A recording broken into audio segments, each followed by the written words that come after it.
Are we live? Are we live? Yes, we are. We're live. Oh, sorry, I wasn't watching the clock. I went ahead and put fresh baits on all these rods so we can start off with a nice, clean start. You know what I'm saying? We'll get them thrown out there with brand new, fresh baits on there. See if we can't get on some fish today. All right. I then had two of them whoop the tar out of me this morning on stand day. Hopefully, we didn't jinx ourselves and catch all the fish and be done with it. But I got a feeling that if we're patient and we do things the right way, we can get on our fish. Let me throw these rods out and I'll come back and I'll say hi to everybody.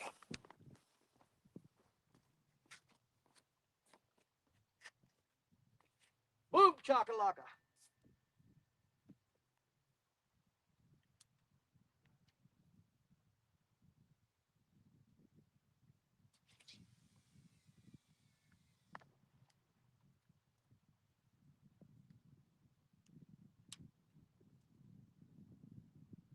I lost my weight.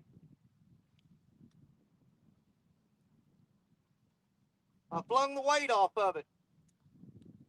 That's not a good start.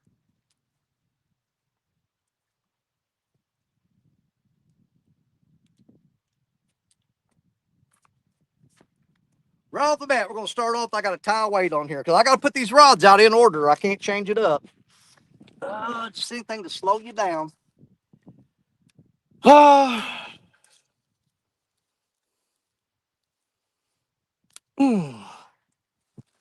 that bag of weights at? There they are. Sure did. Well, I imagine because that's a breakaway rig I had on there, and I'm pretty sure when we caught that last fish, it probably rubbed that line on them rocks and weakened it. So when I went to fling it out there, it broke the breakaway rig off there. Let's trim the old line off here. Just bear with me.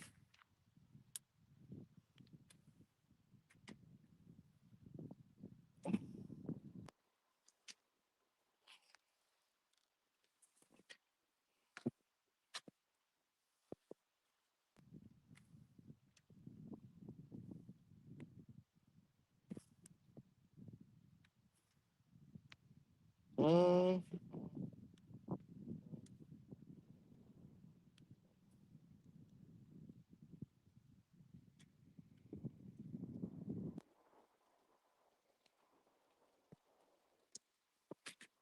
There we go. Get a nice fresh line on there. That ain't all scratched up on them rocks. This will probably work a little better. And the wind's picking up too. We didn't have any wind earlier. I'm going to shorten that lead up just a little bit right there. Just shorten that up here.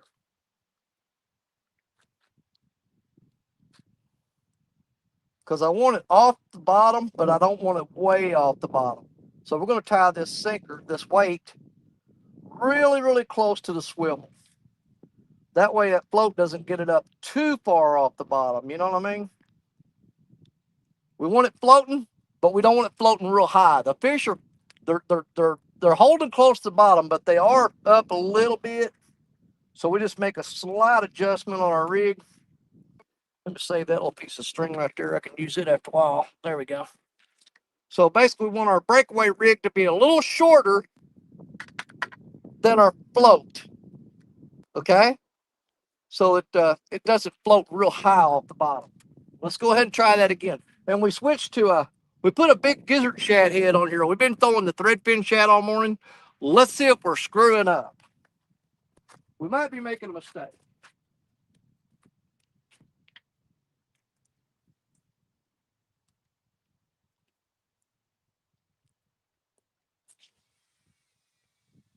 Oh, that's much better. Much better.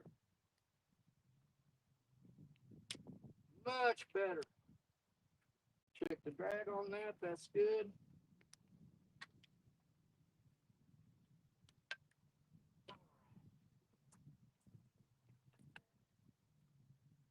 Basically the same setup right here.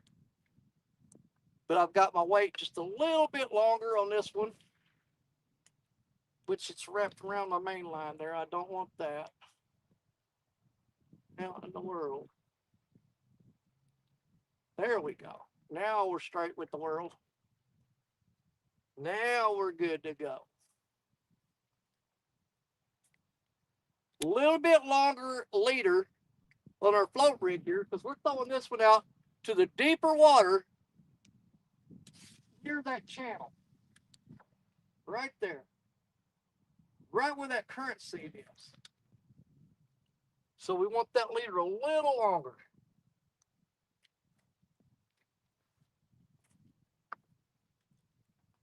And these next two rods, we've got them straight on the bottom, no float rig. So we got two rods with a float rig, two rods without. Now we're going to send that one way downtown. Right there. That's beautiful. Perfect.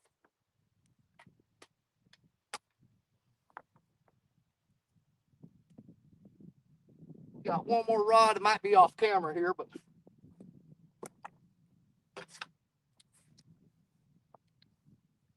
on this one, just a short leader on the weight and the bait.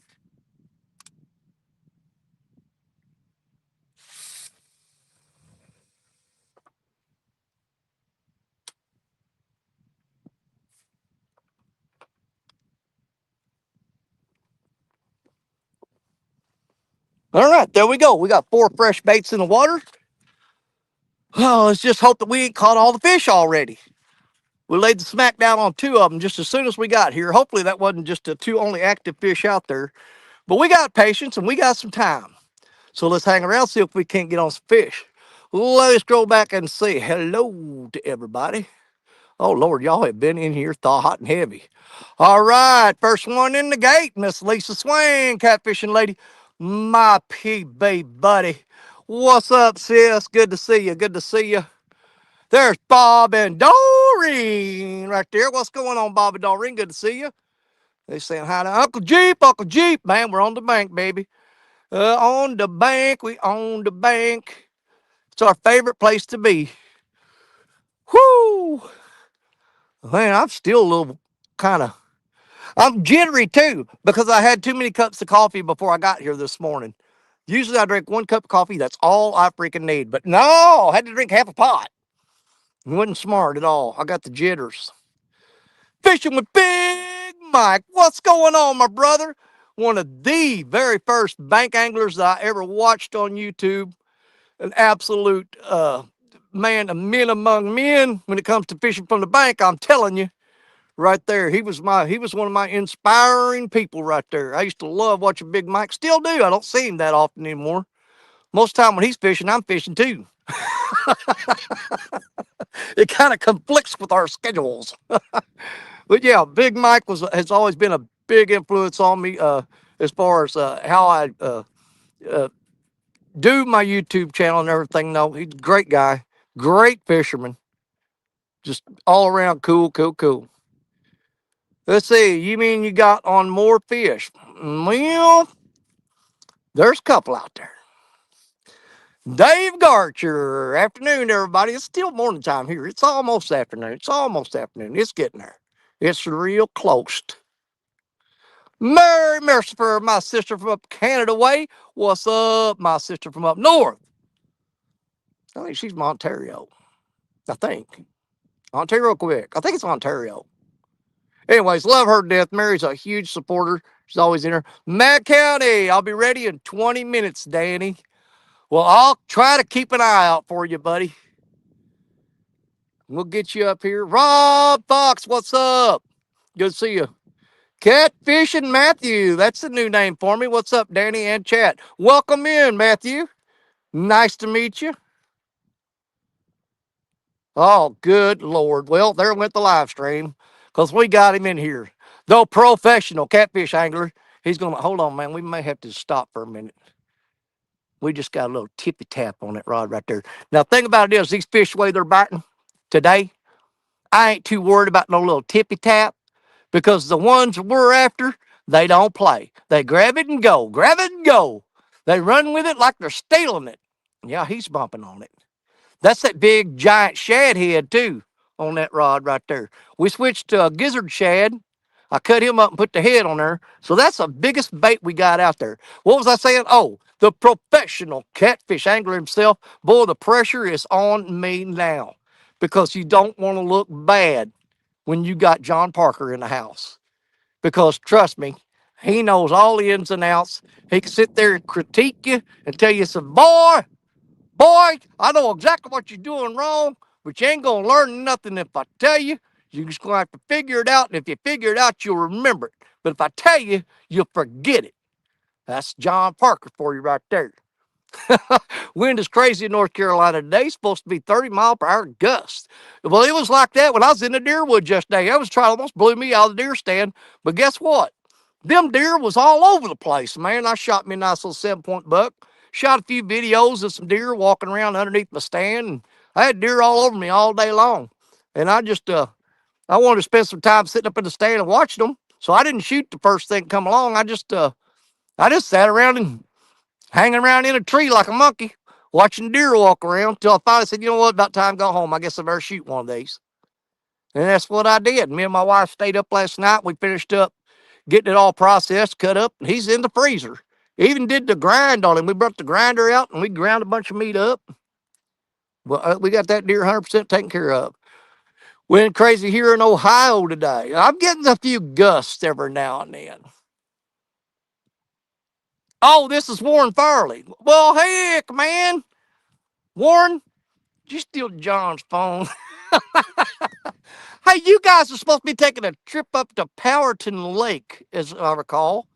Um, you guys had to probably pass pretty close near me if you went up to Powderton. Or when are y'all going to Powderton?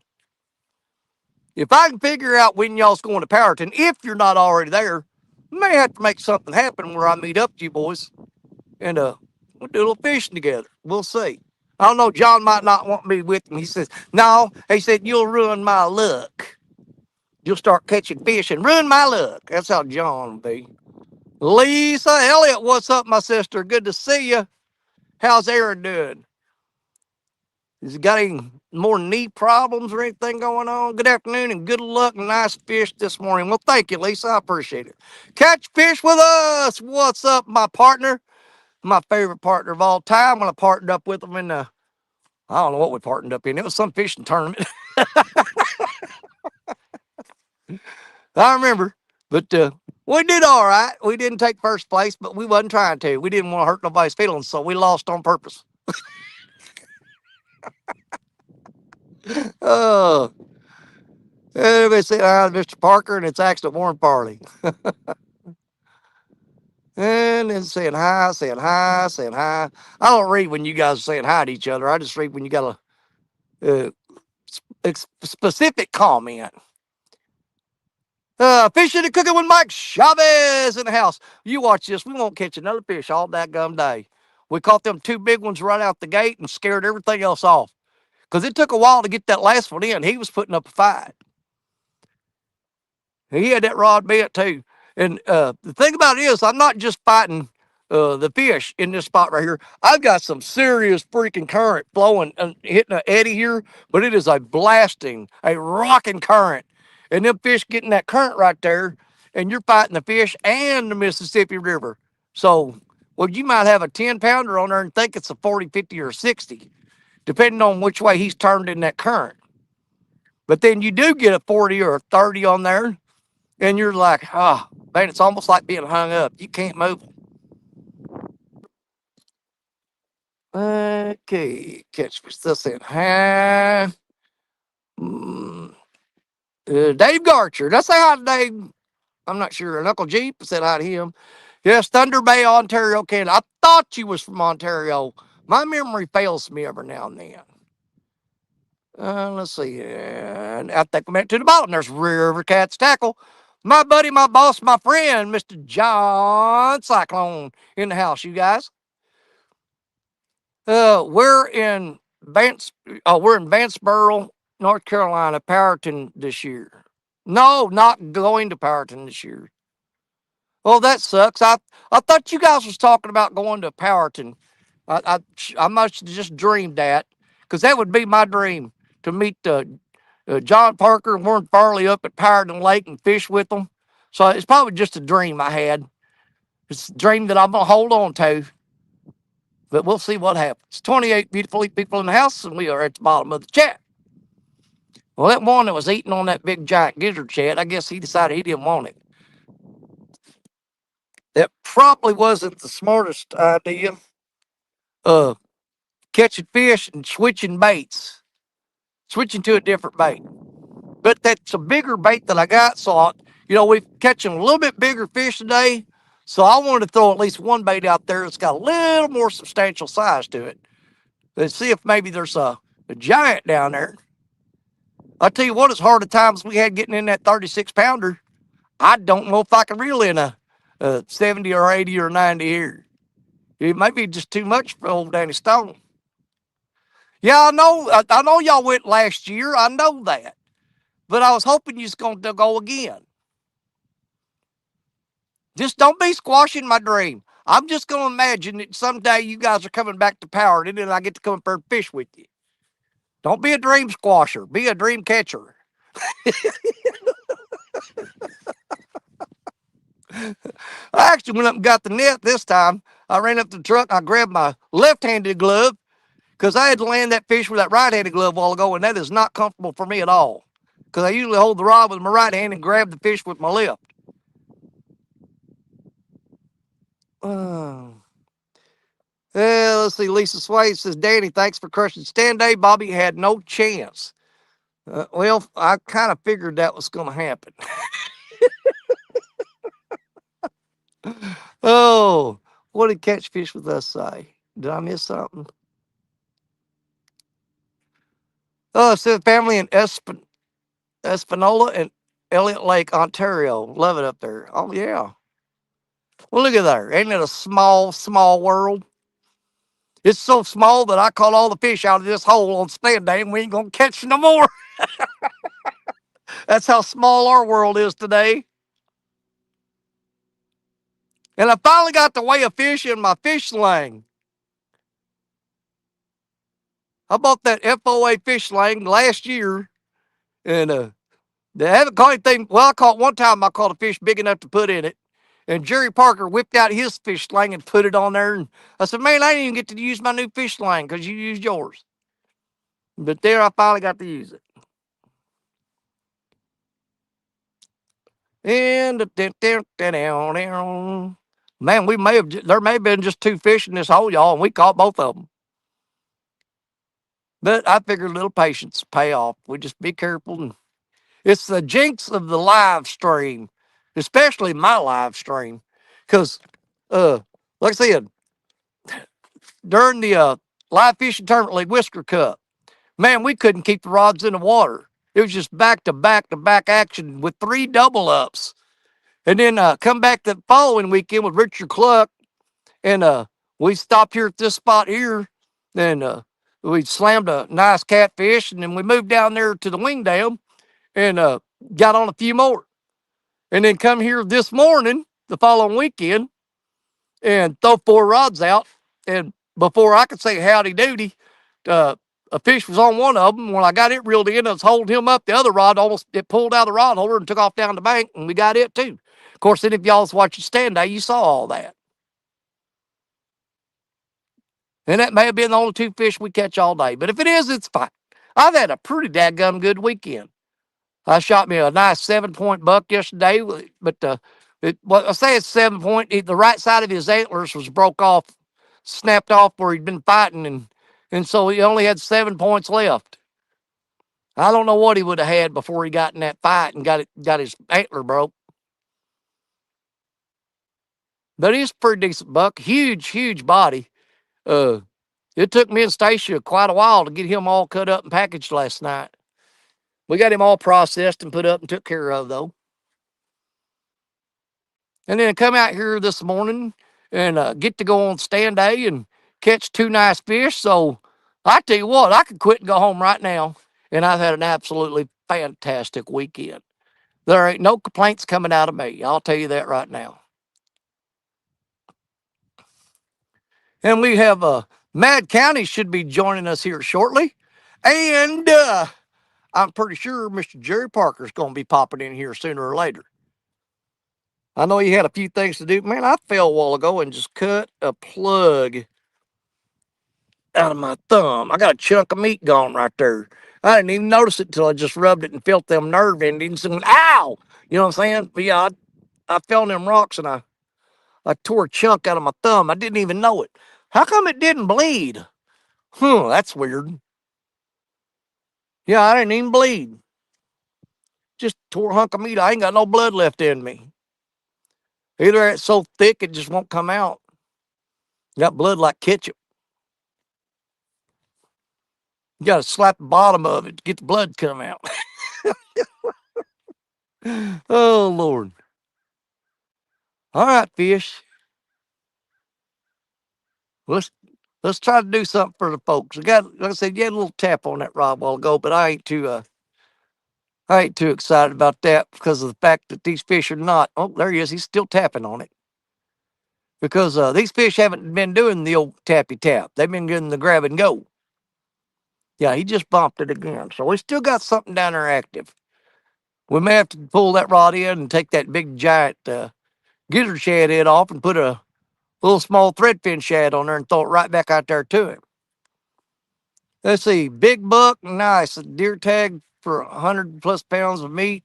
Sounds like a good deal to me. It is. Oh my gosh. And we actually packaged up a bunch of that uh, ground meat and the steaks up and took them over to Stacia's son's house or to the grandkids because they absolutely love deer meat. Of course, the grandson, he's already tagged out during youth season. He got his deer. But we took them a little bit more deer meat over there because there's a whole bunch of kids in that house, boy, and they like to eat deer meat, so we hooked them up. Man, I wish that one quit pecking on that rod and get on it. Get on with it. This ain't no time to be playing. It ain't no time to be playing. You got to grab that rod and go. Just don't pull it in the water. Because then I'll have to deal with John Cyclone saying, how'd you lose that rod? Dadgummit, Danny, quit losing rods in the river. I ain't lost none yet, boy. I almost did a while ago, though. He snatched that thing out of that rod holder and off he went, buddy.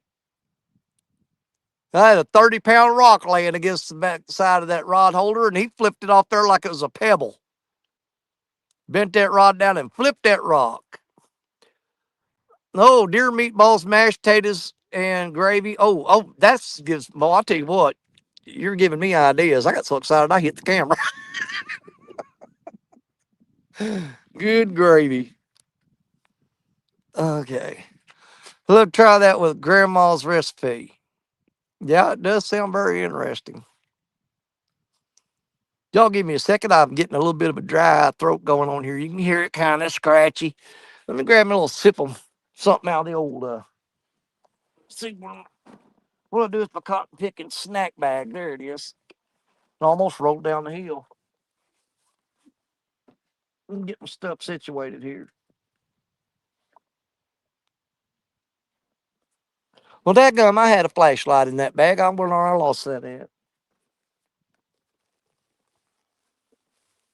Let's see. I think I got a soda already opened up in here.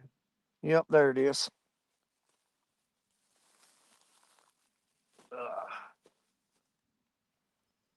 Just don't mind me. I'm shuffling some stuff around here.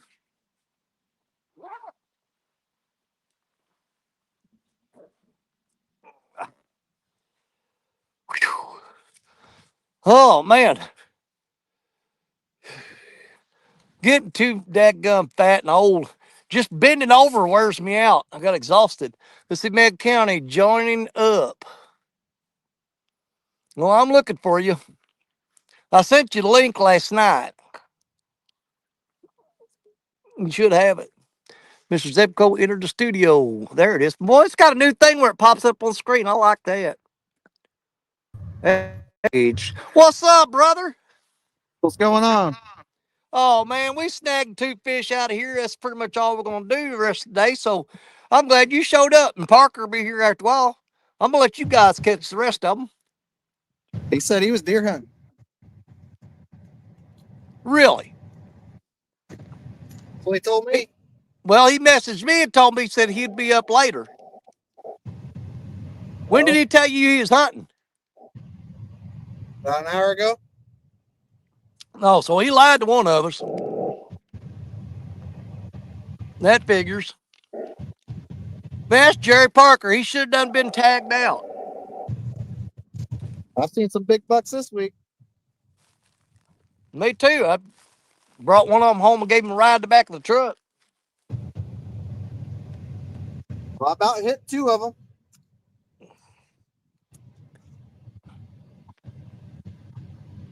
Yeah, I had somebody caught and pick a deer on me yesterday. I was just sitting and watched them for a while. I videoed one that was standing underneath the stand messing around, screwing with me. Little bitty squirt.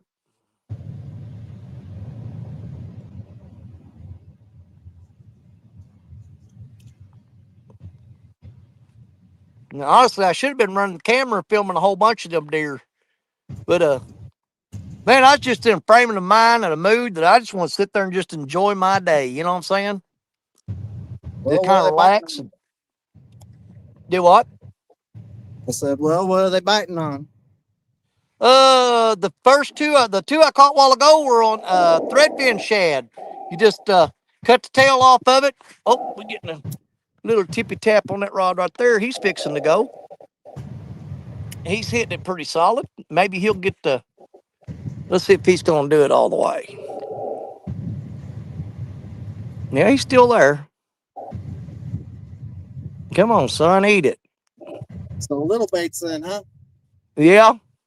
Well, I'm taking about 6-inch threadfin shad and cutting them about an inch off the tail of them. So they're about 5 inches whole.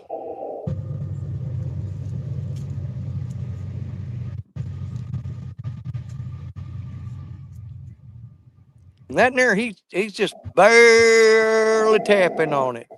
I don't even know if you can see that on camera or not. But I'm gonna get ready here. Let me go ahead and see if I can do this. How in the world?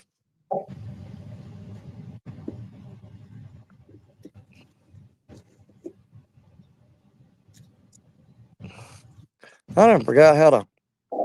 There we go. That's how you make it bigger. All right, I'm gonna put me on solo screen just for a minute, just in case he takes that. Cause as soon as I put it on solo, he quit pecking on it. Are you baited up and in the water yet? Doing it now.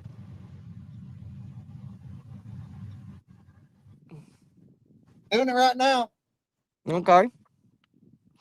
Hey, there's Wabash Nate. All right, that fish quit biting, so we're gonna go ahead and shrink that back down. There we go. Oh, well, you watch. He'll start biting when I can't put it on solo. He'll take a hit on it, and there it will be. You know what I'm saying? Man, StreamYard's got a. They did a whole new setup on here, and man, it took me like 10 minutes to even figure out how to get the camera on a while ago. They've switched it up, got a whole new deal on here.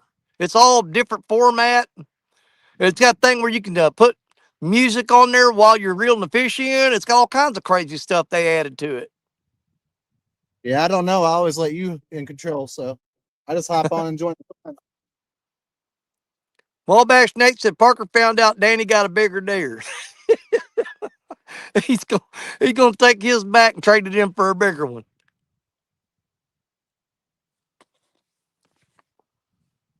I'll tell you what, I got one buck on my property up here. I got a pine tree that's about 5 inches in diameter. I mean, you can't. When if I put both my hands together, I can't put my hands around that tree.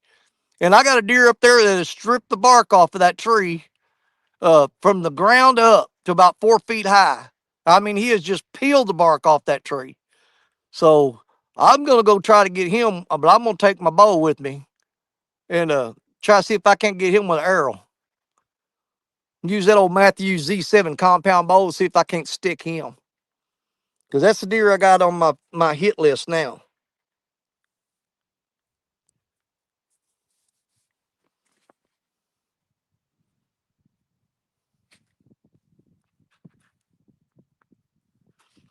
Well, that one just pecked on that rod for a little bit and just quit. I should have, you know what? I may have to start. I've got a couple of them that's been pecking on it. I may have to Jerry Parker them, run down there and reel down on it and see if I can't hook it up. Oh yeah. Are you on the main river or are you on the Kaskasky? Mississippi. Okay.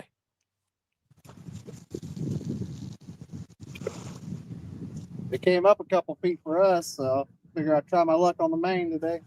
Well, it actually dropped a foot here, which is crazy because you guys are upstream of us.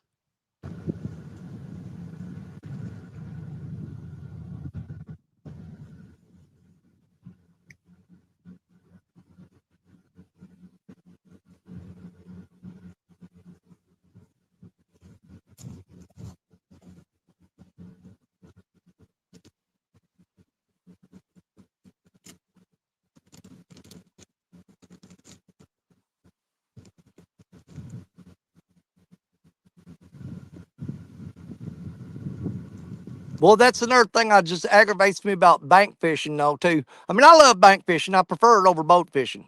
But one of the drawbacks, like as soon as I got here and I threw the rods out, boom, boom, caught two fish. I caught the most aggressive fish out there. They were in feeding mode. They were hungry. They hit the rods. Well, then you got to sit here and try to wait for another fish to get hungry. Now, if I had the energy and the capability, I would move about 200 yards upstream next to that wing dam and get on some fresh fish that are still aggressive. But I'm going to sit right here. I am not, I'd have to walk all the way down there carrying all my gear on those rocks. It ain't happening, boys and girls. It's just not going to happen. I ain't doing it. I'll break my daggum fool neck.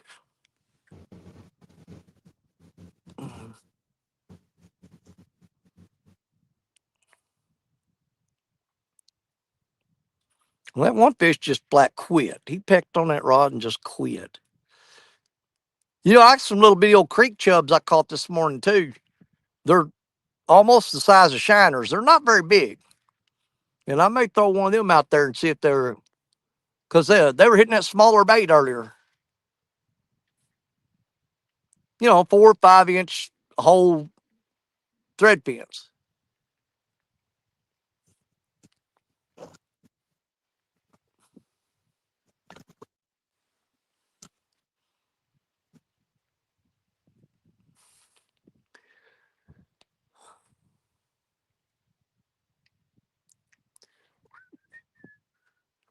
I sent the link out to old Josh Dunnigan too. I don't know what, never heard back from him. I don't know what he's doing today. He may be working.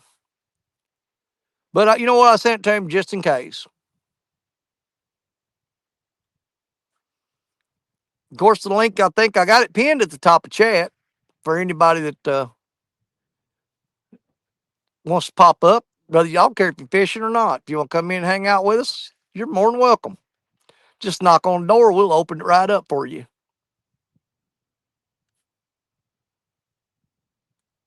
Don't know how the barge traffic is today. I got one barge coming right now. I don't recall if there was any barges coming when I caught them fish a while ago. I was so busy catching fish, I couldn't deal with it. Well, it's too busy to pay attention. One just passed me by going upriver.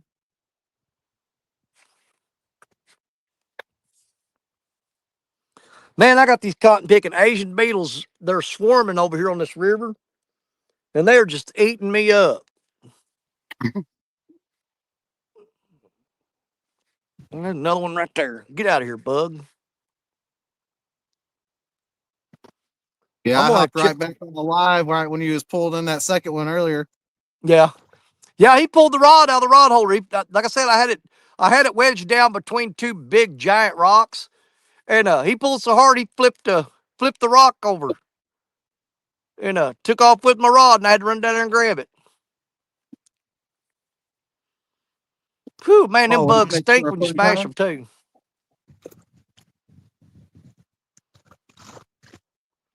And see, Uncle Jeep said it's not the size that counts; it's how you use it. Well, that could pertain to a whole lot of different things. Let's see. John is a great outdoorsman. His kids are amazing anglers. Yeah, absolutely.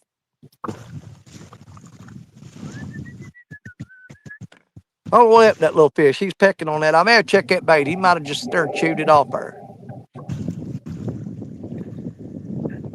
I know I got to sit my butt down with the big Skip. Oh my God. What is going on, buddy? Hey, Skip. Man, I ain't seen you in forever. You know it'd be really cool if you tap that link at the top of the chat and come up here and hang out with me for a minute. At least come in and say hi, buddy. Hadn't seen you in a long time. I've been kind of wondering about you every now and then because it crosses my mind. I go, man, wonder whatever happened to old Skip. I don't ever see him no more.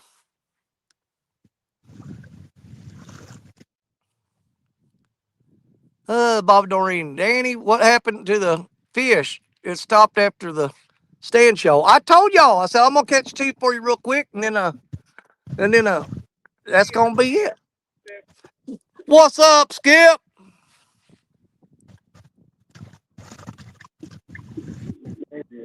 Are you muted? I can't hear you, buddy. No? No, there you are. I hear you now. Okay, hold on. I know what I gotta do. Let me know if that wind gets too bad, Danny. No, we can't hear it at all. Hold on. No, I said we can't hear his wind.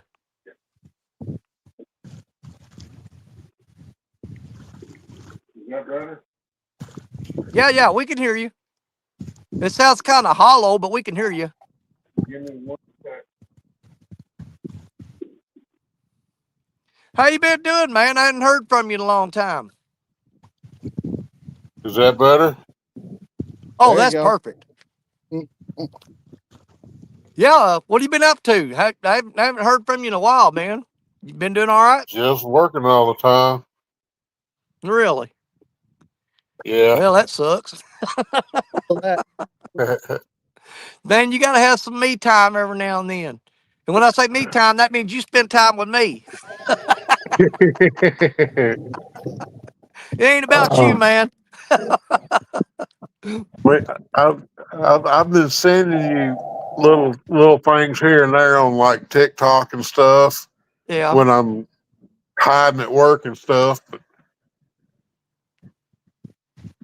me and Zach hadn't got to go fishing over a year. I know, man. I've missed you, brother. I ain't seen you in forever and a day.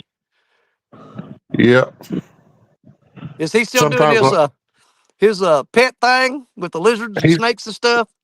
no, dude. He's actually gotten pretty big in fish breeding. Oh, he switched to fish. Yeah. Oh, okay. He's got like 115 in breeder tanks, I think's what he said. Okay. He's hooked up with this little, I think he's 16-year-old kid that had his own breeding. This little kid has flown to South America by himself to buy fish. Are you kidding me? No, Man, how did he swing that? I don't know. That's He, crazy. he's a very smart kid. Um, He'd have to be. I wouldn't send no dumb he's kid on a plane by herself to South America. You'd he's never see him again. he's he's he seems very sheltered. Oh, really? Yeah, me and Zach took him fishing one time, and the kid had a friggin' blast. I mean, when we were headed back to the ramp, he made a phone call, and we got the boat loaded up, and we're securing everything. And his mom pulls up to pick him up. Oh. Well, see, that's kind of strange, though. I mean, they'd be that protective of him, but then turn around and let him fly to South America on a plane by himself. Well, it's not that they're protective of him; it's just that he's lived a sheltered life. He's Nah. not. He wasn't a street rat like we all were when we were Oh, kids. okay. You know, he if you just talking to him like on the phone, you think he is in his mid-20s. Huh. That's how he presents. You know what I'm saying? But yeah, he's kind of straightened Zach out and got him really. I mean, he's farther in on these fish than he was on those geckos and stuff. And you know how long he was doing that. Oh God, yeah. Yeah. Yeah, because he started off with he was doing snakes and went and started concentrating primarily on lizards, Yeah, and now he switched to fish. yeah. He's in a couple, and it's not just like goldfish and betas and stuff like that.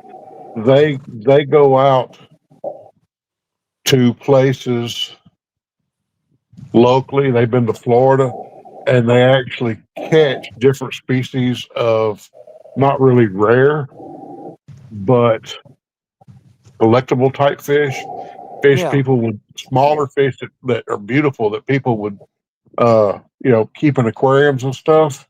yeah. So he's doing mostly saltwater then. No, he's doing freshwater. Well, if he's Like, catching my okay, yeah, he's going so to he's doing like, freshwater in Florida, so that means he's catching the like the peacock bass. There's a lot of Oscars and stuff down there too. yeah, I think it's mainly Oscars and different kinds. He's got so many different kinds of catfish. It's not funny. Yeah. The smaller breeds.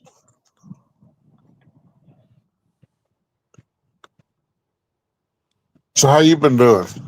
Oh man, just working all week and then fishing on the weekend. You know how it is. Yeah, how's your back holding up?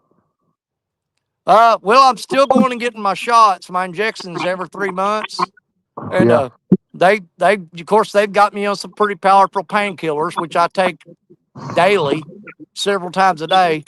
And they said because I've got the degenerative bone disease and my spine's deteriorating, that there was people saying, "Oh man, you don't need to take those painkillers; you'll get addicted to them." The doctor told me, he said, "I'm not worried about addiction because here's the surprise: you're going to be on them the rest of your life." He said, "You just have to be careful about how many you take at one time." He right. said, "But as far as the painkillers, you're never going to be off of them." He said, "Till the day you die." So, all We've the got people that worry about me getting addicted to them, that issue is out the window. It doesn't matter yeah. I think I because think I think when a lot of people think about addiction, it's not just being able to have them to function. yeah, It's people that get addicted to them take them for the rush, not the right. medicinal value. Well, I mean, the only reason I'm able to function, and I function pretty doggone good when I'm, medicated, Right. honestly. But without that medication, when I first get out of bed in the morning, dude, I can barely move. I mean, there's been times the station actually had to help me get up and go in there and sitting on the couch. I would take my medicine and I'd sit there for like 30 minutes till it kicked in. Then I could start getting a little bit, mobility to me. But yeah, Yeah. I'm pretty busted up. And Yeah. the bad thing about it is with the degenerative bone disease, and I have osteoarthritis. Uh, they can't fix that. I I mean, got I got one for you. I've always had mild back problems, sciatica, stuff like that, yeah, I remember that. and I've always been able to. I had a chiropractor that fixed me up one time, and I've been going to him for like 15, 17 years, and I'd gotten back to where I was. He'd got me to where when he fixed me, I'd be fixed for 4 or 5 years, Right, and then I'd have another bout and go. Well, I got back to where I was having the same a year again, which is why I went to him in the first place. Well, I found a new chiropractor that uh, she's real good. She does the sports teams over in Huntsville, the baseball teams and stuff like that. okay, yeah, I know what you're saying. So I gave her a try, and she did the initial visit. She did the X-rays, and part of my problems I have scoliosis. So the way my spine would curve at the base, my hips were tilted. My Right, spine straight off my. Well, when she took the X-ray, she held them up and she said, "Your hips aren't tilted." And I was like, "Well, that ain't good." And we got to she because they're all digital now. She was able to enhance them and zoom in. Uh huh. Apparently, sometime in the last 24 years, I broke my spine loose from my pelvis, Huh. and it didn't pinch anything. So it was almost like no harm, no foul, just a repositioning. And where she zoomed in, you can see where my spine had healed back to my pelvis and everything, but it was completely out of. She thinks that's why I might have started having back problems again. Yeah. Now, can they pop that back over there? And I mean, what are if you've had No, it out it, of socket, we'll just it use that for reference. If you've had it out of socket for a period of time, and then you pop it back over where it goes, is it not going to be more likely to pop back out of socket because it's been used to being that place for a while? it wasn't out of socket, Danny. I broke my friggin' back. Yeah. But I if mean, it I broke. stayed in that broke position for an extended period of time, see what I'm saying? Wouldn't it be It's likely to because try to go back to that position because it's been that way no, for a while? it's like you break a bone. If it's not set right, it heals wrong. Right. I broke my back, and my hips shifted back straight, and my back healed that way because, like I said, there was nothing pinched. So there wasn't any damage to the spinal cord. Yeah.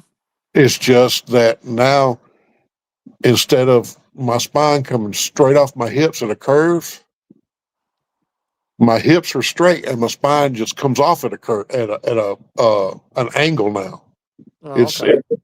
it's weird. It'd be like if you broke your arm and didn't set it right, and they took an X-ray, and in the middle of your arm it kind of veers right just a little bit because Yeah, you see like a little offset on it or something. that's the way my back is. So according to her, I got real lucky Yeah. because she said if when that broke, if my spine had shifted one side or the other or front to back, it could paralyze me from the waist down. Oh, absolutely. Uh, And I'm just yeah, like, they oh, see now they actually are going to try to do a surgery on my lower spine, but they're yeah, wanting to go in there. They're going to cauterize all the nerves basically to where I just can't feel nothing there. They're just going to burn the nerves out of where pain's eliminated. right, And like they talked about putting some rods in there to kind of stiffen or strengthen my back because yeah, the generation of the bones. The problem with that is my bones are so fragile back there. I mean, there's like an overcooked cookie. You smash them a little bit and they crumble. Well, right, they won't do that surgery. I said, look, I am 2 years away from retirement.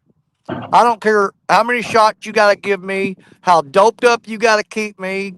Um, I've got to make it to retirement. I can't be off work for an extended period of time. I just can't right. do it. I said, but if you could keep me going for 2 years after I retire, you can cut on me all you want, but We've got not a until after I retire. we've got a place down here. I'm sure they've got one somewhere closer to you that it's a pain management office Yeah, that uses stem cells. really. Yes, they actually uh, they talk because I hear their ads all the time, and I thought about it because of the way my insurance is now. If I cost me a dime out of pocket, I mean, my had it replaced. For right, it's going to cost me 20%. Uh, Whatever the total is, I got to come out of pocket on. Hang on a second. So Bobby said, "My one chance to win stand day, and Danny robbed me." Well, it was strictly intentional. I ain't gonna lie, buddy. It was 100% intentional. I just wanted to come in there and catch 2 fish on stand day, and then I'm good the rest of the day. If I don't catch nothing, that's fine. Uh, let's see. Bobby said, "Ouch, the weight distribution is way off." That'd be on your talking about your spine. What does that, does that how's that affect your balance? And like when you walk, can you feel like Does it kind of throw you off a little bit, but you basically just adapted to it or something? Yeah, because all my life my hips have been tilted a little bit, so my right leg is actually, if you measured the bones, my right leg is just over. Well, now that my hips are level, Well, I you can know what catch. Shakira said? Hips don't lie. And what I caught myself doing when I'm walking is I don't put near as much weight on the heel of my right foot Ah, because my body's, without thinking about it, my body's trying to adjust for that unlevelness. right. Hey, there's Benoit Fishing Outdoors. What's up, ladies? How you doing? Good to see you. Did you just quote Shakira? Yes, he did. Yeah, his hips don't lie. Hips don't lie. Hey, that's a good video. I don't care who you are. I've watched that video over and over. I bet.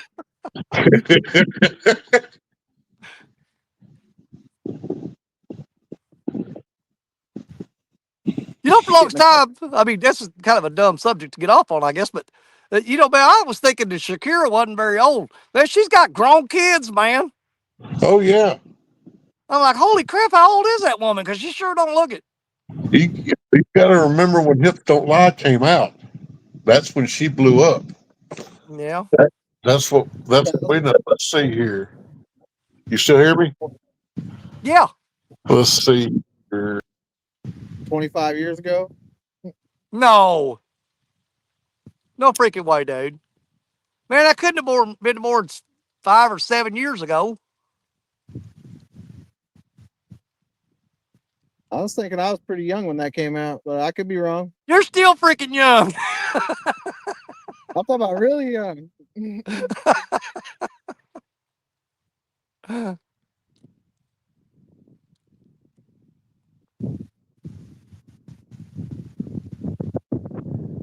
Had a couple little peckers so far. Did you hear me, Danny? Yeah. February 8th, 2006 was when Hips Don't Lie was released. Good Lord, man. You know what? The older you get, the faster time flies. That's just not fair. And I've got a theory on that. Yeah. When you're growing up and you're a kid, time's slow because you can't wait for your birthday, Christmas, Right. holiday. Okay. When you're 13 or 14, you're waiting on your permit, your license, things like that. When you get in your upper teens, you're waiting, your 18th birthday, you can vote. And now your 21st birthday, you can drink. Well, once you hit, I think it's either 25 or 30, your insurance rates go down. Yeah. After that, there's nothing else to look forward to, so time just flies by. It does. And you don't, as a kid, you really don't have a whole lot of obligations and you don't have a whole lot of priorities. But Right. as you get older, I mean, it seems like there's always something that needs to be done and you don't have enough time to do it. So you're rushing and you just waste your time. I ain't going to say waste your time, but you spend a majority of your time doing stuff you'd rather not be doing. You know what I'm saying? Yep. Because you've got that you've got the obligation, you've got the responsibility. I mean, when you're a kid, man, it's just carefree and just living life. You know what I mean? And I got something else for you. If anybody thinks God doesn't have a sense of humor, think about this for a minute. He gives you the whole first half of your life to learn a bunch of really cool stuff that you can't do the second half of your life. Yeah. I used to be able to do backflips, flat Oh foot. God, yeah, dude. I used to be able to do that thing where you lay flat on your back and then kick your legs up and be able to land on your feet from off the floor. If I Right. tried to do that now, I'd be disabled. Exactly. That's what I'm saying. I might be able to get a quarter inch off the floor if I flipped as hard as I could. Right. If I were to kick my feet up, my butt would come off the ground. My shoulders never leave the earth. Yeah, people would be running over. Are you okay? They look like you're having a heart attack or a spasm or something. I'm like a fish out of water, probably. Yeah. Yep. Benoit says Shakira is our generation. She was pushing 40 when hips didn't lie. Well, that's a good thing. I don't feel like such a pervert watching her now. Before I thought, man, that girl way too young to be looking at her. I'm like, well, she ain't that young.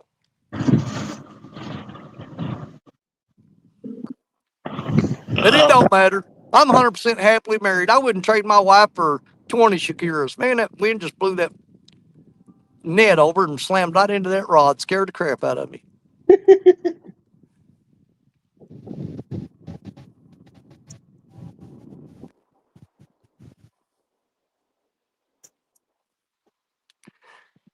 Yeah, I wouldn't give my wife up for anything in the world. I'm telling you that right now. Yeah, me either. She's something else.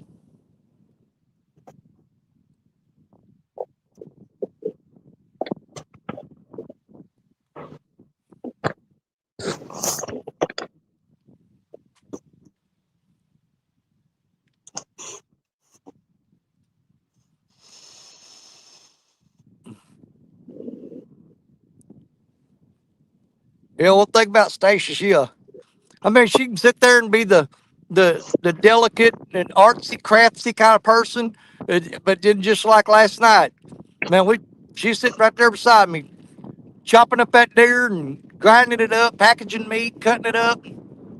So she ain't afraid to get her hands dirty either.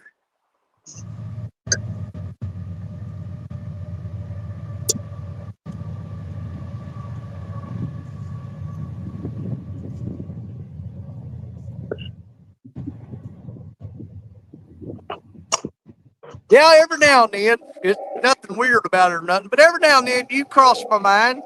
Same Uh, with me. I'll be sitting there fishing and I'll think about, the time that I was up on panel and Jerry Parker was on panel and stuff, and you were kind of reading chat for me. And Black Betty went down, I caught that big old 69-pound blue cat, and you sit there saying, Jerry, he's got a good fish on. But then my favorite time of all is when we was doing a live show and Bugman was on panel and the game warden walked up on him and we was giving him all kinds of crap. Dude, I go back and watch that every now and then just for the laugh of it.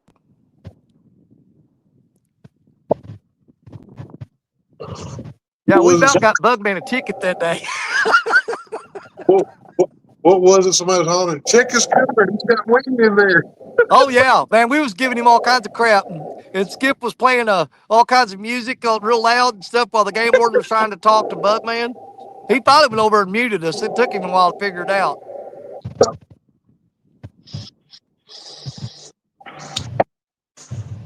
We were laughing so hard that day. I know it, dude. I mean, I had tears rolling out my eyes. I was laughing so hard, couldn't catch my breath. God. I'll have to go back and watch that video again when I get home. You'll have to post it. It's like a throwback. Yeah, I need to do that because man, there's a lot of people, a lot of new people since we did that have never seen the day that we messed with Bugman and a game warden. That was one of the most hilarious moments on YouTube that you'll ever see. Yeah, you might have to send me that later, Danny. Yeah, it's freaking funny, dude. I mean, we almost got Bugman arrested. We was messing with him so much. He's like, y'all hold on a second. Game Ward's coming up. And it was like light bulbs went off in every one of our heads. Oh yeah, started playing music and you played Bad Boys, Bad Boys. And we told him to check the trunk of his car because he had a kilo of cocaine in it. Look at Oh, this yeah. cooler. I was doing that right away.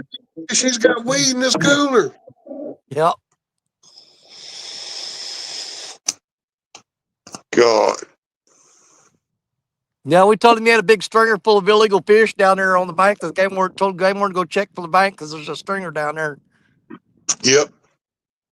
And Bugman said, "You assholes." He said, "Now, if somebody would left the stringer down there," he said, "I'd have got in trouble for that."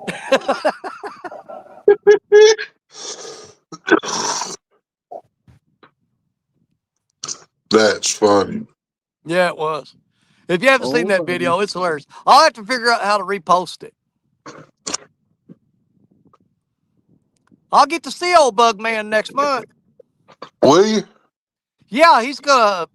We do every year. We do the Jerry Parker's New Year's Eve Baldwin Bash, and Bugman come up and fished with us last year, and he had such a good time. He said he's gonna come back every year now. He said he absolutely had a blast. Where y'all do it at?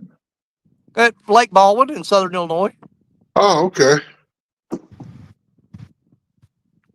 Had a pretty good time last year. Said, no wonder Buggy don't something with you guys. Well, Buggy, like I said, Bugman loves us enough. He's driving all the way up here next month and fish with us. I'm looking forward to it. You know, and Bugman, he's not in the greatest shape in the world. Last year we actually, it's a long ways. It's a long walk. It's like a mile and a half down around the bank along the levee at Baldwin to get to the fishing spot. Well, we just threw Bugman in Jerry Parker's boat, and he shot straight across the lake to where we're fishing at. And then Josh Dunnigan and Jello and 217 Rebel Outdoors and me, and we all got up on the bank and just like got where we was facing each other. And they handed Bugman up, and we just kind of picked him up and passed him up the bank and got him up there over the rocks and set him up in a chair. There you go. So we told him this year, don't worry, there's going to be about 3 boats there. He said he's riding with Parker. I said, well, if something happens that Parker can't deal with it, so we'll have 2 other boats there that'll be able to get you across the lake to the fishing spot. So we got you covered. And we're actually thinking about putting Bugman on a boat and let him do some drag some baits, because that is one of the things you can do at Lake Baldwin. That's an absolute blast, man, because you'll have rods going off left and right. And I don't think he's ever done that before. So we're going to take him out on his first dragging trip. He can drag baits on Lake Baldwin and see how that goes. There you go. Good You job. did pretty good last year. Oh yeah. See, that's what I like about Wheeler is you've got the openness of a lake, Yeah. but you also got the current of a river. Yeah, you get the best of both worlds there. You can't beat that. Yeah.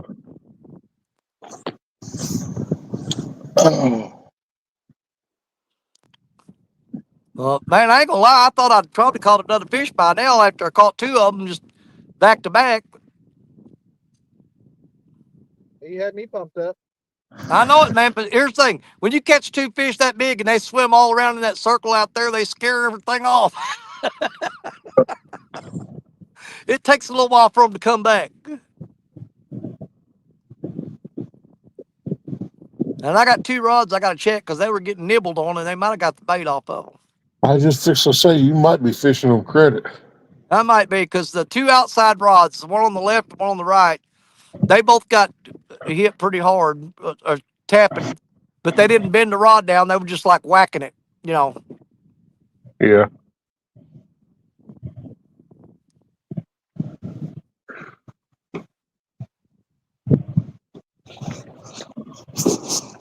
No, that left rod is still getting tapped on, but it's a tiny tap, though. I mean, if you wasn't staring at it, you wouldn't be able to see it. He's just pecking at it. That might be a little channel cat down there trying to eat that giant gizzard shad head. Yeah. Yeah, that's like that one picture I got where I made a meme out of it. Said, big baits catch big fish. And Yeah. I said, and under it says, hold my beer. And it's a double hook rig with like 3/4 of a, it probably got 10 inches of a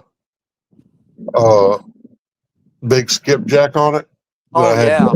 had double hooked, and hanging off the bottom hook is about a 12-inch catfish. Where he hit Oh, the my back, God. he hit the back side of it and got that stinger hook. Yeah. It's hilarious.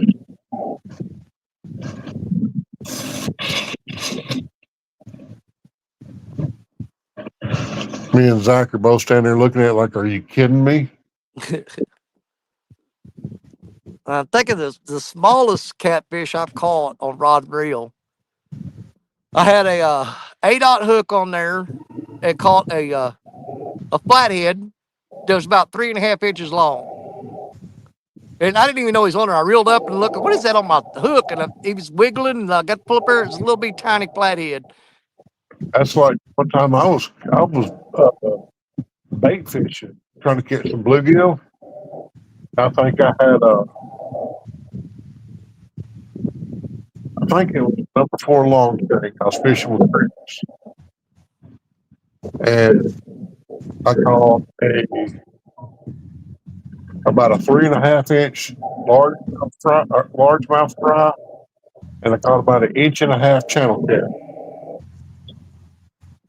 I was like, "Are you kidding me?" I got pictures of those somewhere.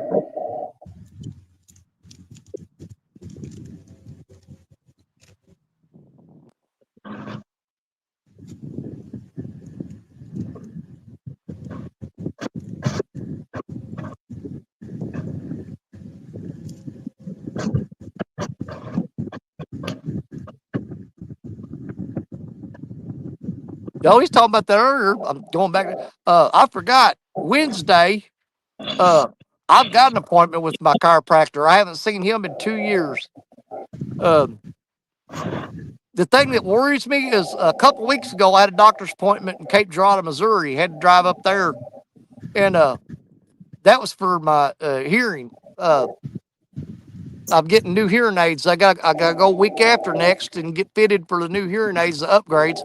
But anyways, I went to that doctor's appointment. When we got done with the doctor's appointment station, I decided to go out and eat, and then we decided to go to this one mall and hang around because it's a big, huge mall that we hardly ever get to go to. And there was a dude in there that had a chair set up to do back massages. And I thought, you know what? It was only like $16. I said, I'm gonna go ahead and get my back massage. And what besides having the degenerative bone disease in my lower spine, I've got bone spurs in my neck that press on a nerve. So I have to get injections in my neck and my spine. But anyways, I went sat in this chair. This guy's gonna do a massage, and he pressed on the side of my neck really hard. And when he did that, pushed that nerve into that bone spur, and dude, it paralyzed my left arm. And dude, that still hasn't gone away, the numbness from it. But it's painful in my shoulder, and it feels like I got a broke rib. But that's coming from that nerve in my neck. So I got to Yeah, go back and get more injections in my neck now because my stupid butt let some guy do a massage that, and he messed my nerves up in my neck. wow. And I got to talk to that chiropractor next Wednesday and let him know that that happened. So it may adjust, his plan of attack as far as, doing his chiropractic thing. Yeah, that'd be nice. Man, there's something just steady pecking on that giant gizzard shad head, but it just won't swallow it. It's probably too little to get it in his mouth. Yeah, they probably don't eat about half of Yeah. it. Dude, I've thrown the half skip, that cut a skipjack in half and throw it out there in this river, and you pull it up, and it would be like the cartoon fish with the bones, and it'd just be the head with the spine and the ribs and stuff on it where they picked all the meat off of it. Yep. That normally I would say that would be crawfish that do that, but I ain't betting on no crawfish being out there in that main river. Something to eat every one of them. But Yep. there are a bunch of American eels out there that'll grab that bait and spin and pull the meat off the bones. Have you ever tried any American eel for bait? Well, as a matter of fact, if you remember, um, when we was doing that show and we got Bugman that day, I remember I had an eel with me that day, That's and I had right. a pack of that preserved carp. You remember I smelled of the eel, I smelled the carp, and I about threw up. Yeah. That No, I had that eel there, and it was rotten. Dude had been laying in the sun, and that's dude, right. it was so putrid, I about puked. Yeah, that was that blackwater bait, wasn't it? Yeah, and God, I left that laying in the back of my truck in the sun, and it was so putrid, I could not bear to smell it, dude. I mean, my eyes was watering, and I had a gag reflex kicking in. And Oh, it takes a lot to get me to, as far as a bad smell, to get me to throw up. I can tolerate pretty much anything. But that stuff was so freaking bad that, dude, you couldn't smell it. If you got it on you, man, you'd almost want to chop your fingers off instead of, because you wasn't going to get them clean. see where was I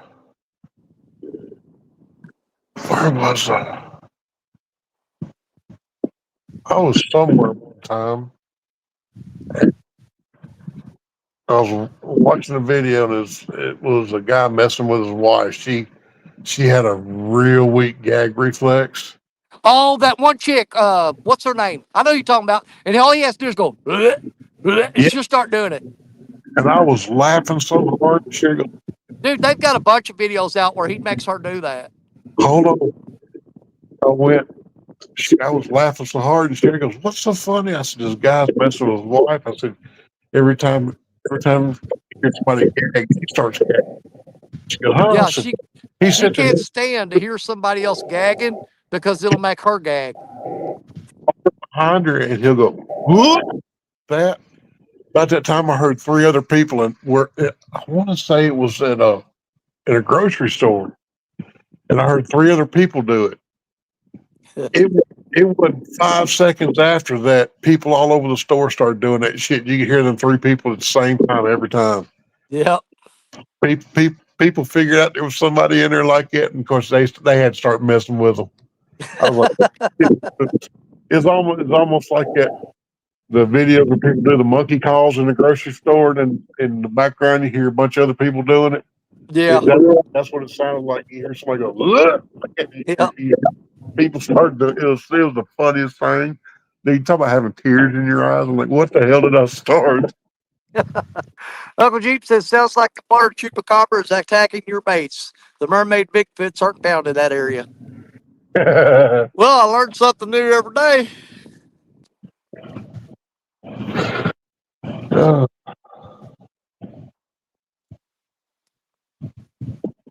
Well, I think I'm gonna take that gizzard shad head off there and switch back to the threadfin shad because it's freshly caught this morning, and yeah, that's what we caught them other fish on. The gizzard shad's frozen.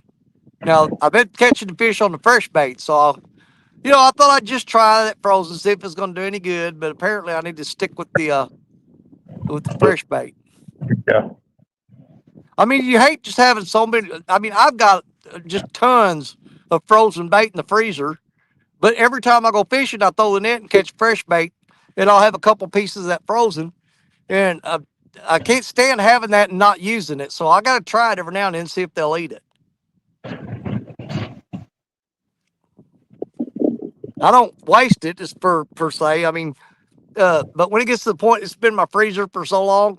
There's a couple guys that run trot lines and jug lines, and I'll give them all the old bait that I got, and they said it works great on trot lines. yeah. I'm not, but as far as sitting there waiting for something to eat on a rod and reel, you may be there for 2 days before something finally eats it. But they can run it on a trot line, they don't have a problem with it. But yeah, give me a second. I'm gonna switch that bait out. I'm gonna take that gizzard shad off there and put the thread fin back on.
All right, let's see if that makes a difference.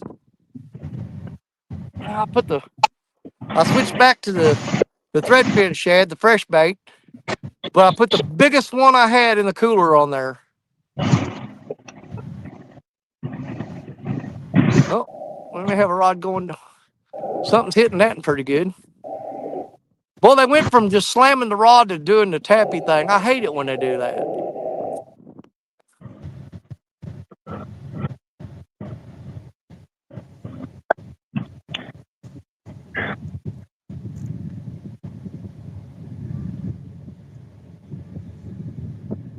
It's like part of your screen's trying to glitch out, Danny. Huh? Looks like the left side of your screen's trying to glitch out. Yeah, I don't know what that is. You're talking about. Well, no, I'm looking. I don't see it. It's looking fine on my end. Huh? I said, both of y'all screens are looking fine on my end. Yeah. Must be you, buddy. I don't know. It's just on your screen. Looks fine here. Looks fine here.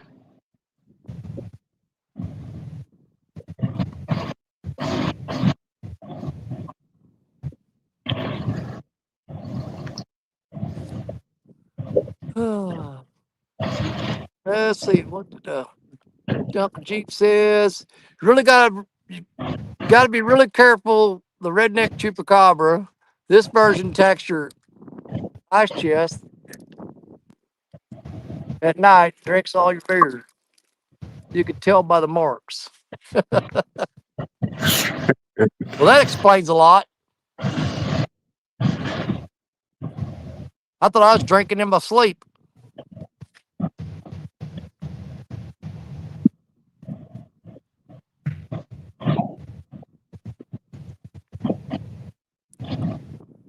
I'm starting to think when I got here this morning on stand day that I caught the tail end of that morning bite.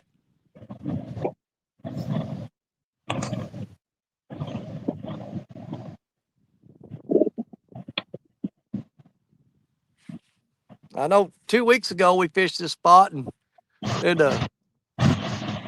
we started fishing here at 10 o'clock in the morning and fished till 12:30 and they never did stop biting. We just quit fishing and went home.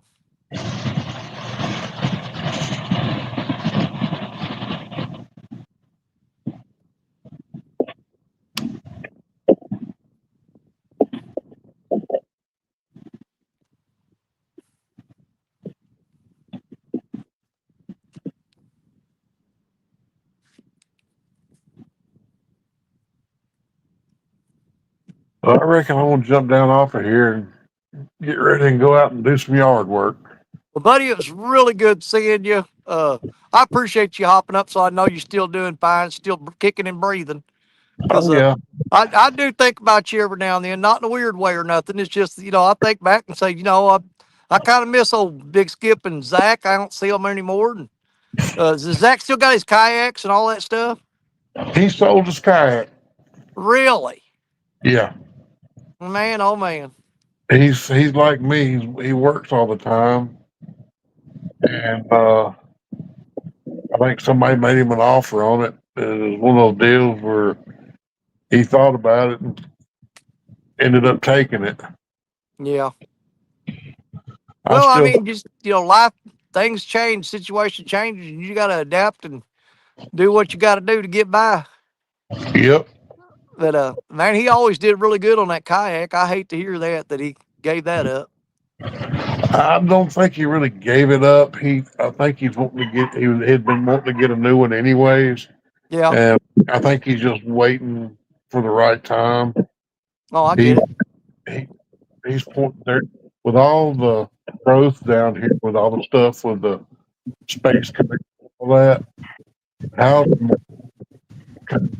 down here, so he's putting a lot of concrete. Yeah.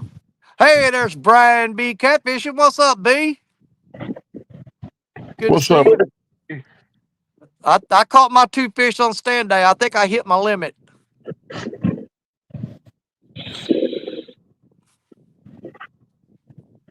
Man, that sucks. I went on there stand day and caught them 2 fish back to back, and I thought, man, we're going to tear it up today. That's what happens when you get really confident. All of a sudden, it just pulls the rug right out from under you every time. But like I said, I can't complain, man. I've had a really good weekend. Like I said, shot a nice buck. Come on here, caught 2 fish, nice fish back to back. If that's how I have to end the weekend, I tell you what, there's a whole lot of people's weekend and it ended a lot worse. Oh yeah. Well, all right, Danny. I'll talk to you soon. All right, well, don't be a stranger, brother. All right, brother. You either. All right, bye. Bye, everybody.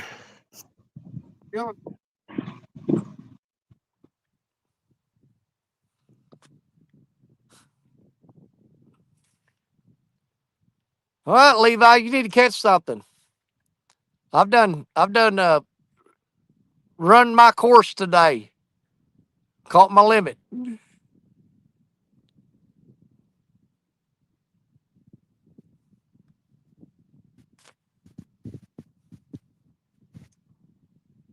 Does it give it about 10 minutes and do some repositioning, I think? Yeah. Check my baits out. Yeah, I may have to throw these out a little further because I think I was slinging them further this morning than when I did this time. I threw them out there toward that current seam. And this time I threw them back in toward the shore a little bit in that eddy.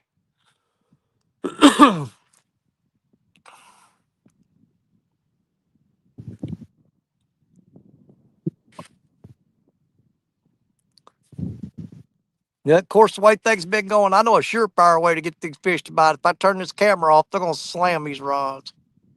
Yeah. But we ain't doing that. We're going to leave it rolling, and they're just going to have to suck it up and bite. We just got to be more patient than they are. They're waiting to bite that whenever I turn the camera off, but we're going to outweight them. Eventually, they'll give up. They got that bait laying in front of their faces, and they're going to finally just say, you know what? I can't take it no more. I got to eat it. I'll say one of them going to slip up.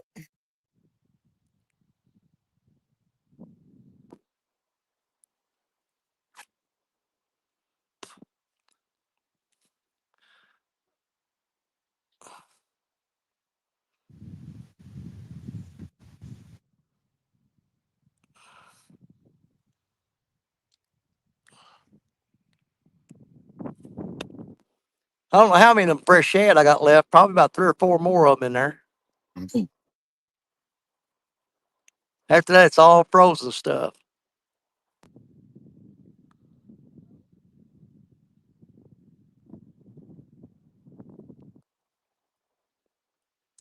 I threw my net for about an hour this morning.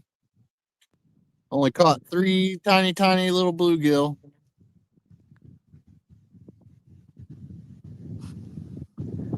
So I had to make a pit stop in Perryville and go and see Will and Sheila. Got Yeah. some bait from them at their shop. The old bargain buys. Got me some river cat hooks. Oh, he had some there? Yeah. He's got a bunch of river cat stuff there. Nice.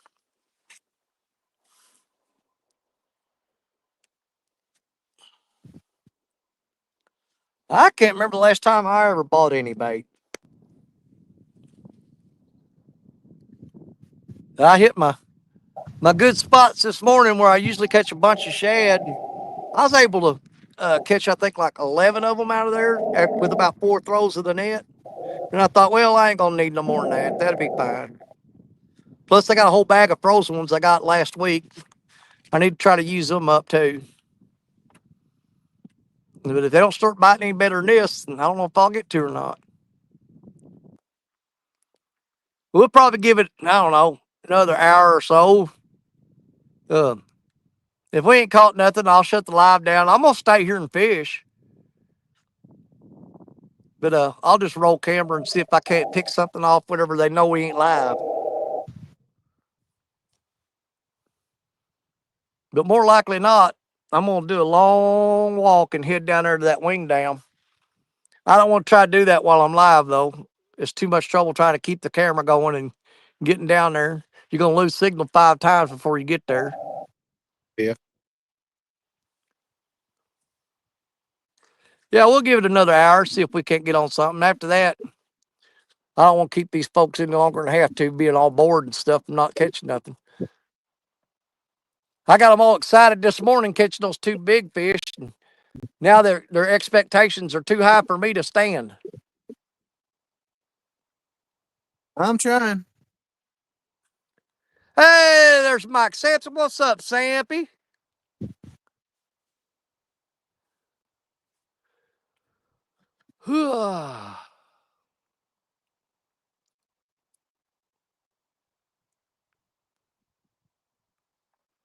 Hold on here. Back up here. Ow. That gum. The Asian beetle bit me right on the neck. Somebody said something about Parker.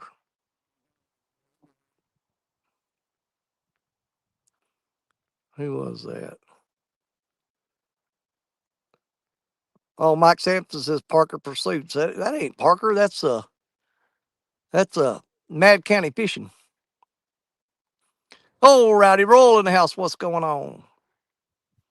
Fish, come on. You know what I'm gonna do? I've got a 5/0 hook on that 7'6" rod right there. I got some little 3-inch creek chubs I caught this morning. I'm gonna reel that one in and put a creek chub on there. Let's try switching that up and see what that does. Barge flying by me going downriver. Headed your way.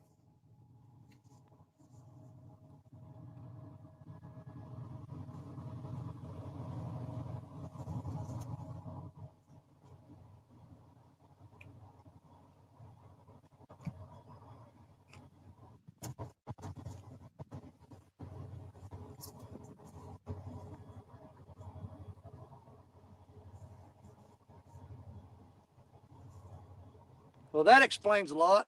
That's that rod that was getting tapped on a while ago. That hook's as bare as it was when it came out of the package.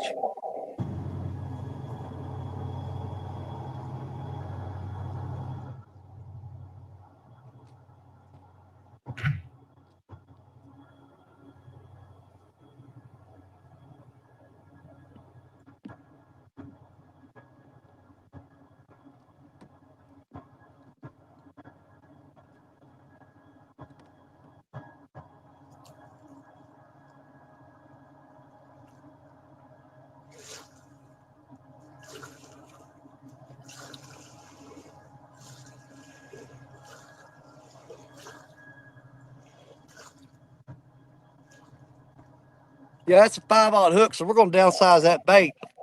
That is a tiny little creek chub right there. We're gonna throw a smaller bait out there because whatever was pecking on this while ago cleaned that hook clean off. We'll give him something he can get in his mouth without having to chew.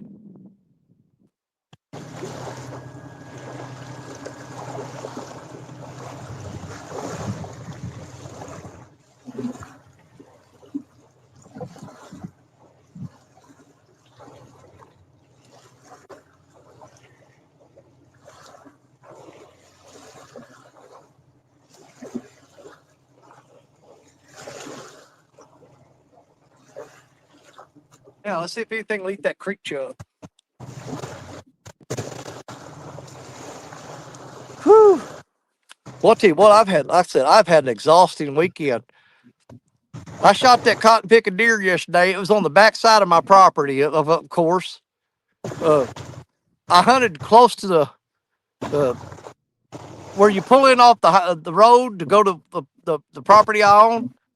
I got a couple deer stands there, and I sat up there in those stands that morning, saw a bunch of deer, but nothing I wanted to shoot. And about 10:30, 11 o'clock, I said, you know what? I didn't want to, but I'm going to walk to the back side of my property and get in one of the stands back there. So I hiked out there and I climbed down this gully that runs through the middle of my place and climbed back up the other side, walked through the woods, and I got up in that stand and I barely set my butt in the seat, and that 7 point buck come walking by with his nose to the ground like a beagle. He's walking along this trail. So he was hot on the trail of a doe when he come running through there. And I popped him, and it's about 250 yards to the truck from where I shot that deer. And it took me 2 hours because I could drag him about 10 feet, and that's all I could do. Then drag him 10 feet and stop because I was just getting out of breath, and my shoulders was hurting. I dragged that deer 10 feet at a time for 250 yards, and it took forever for me to get him out of there. So by the time I got home, I was exhausted, but can't quit there. Got to get him clean, processed, and put up. So by the time I went to bed last night, I was just completely wore out. And I had the alarm set for 4:30 this morning. When it went off, I just slapped it. And I didn't get out of bed till about 6:30. And then come up here and walk all the way down here to this spot fishing, catch 2 decent fish, climbing up down these rocks just got me wore out again. So I'll sleep good tonight. Oh, yeah.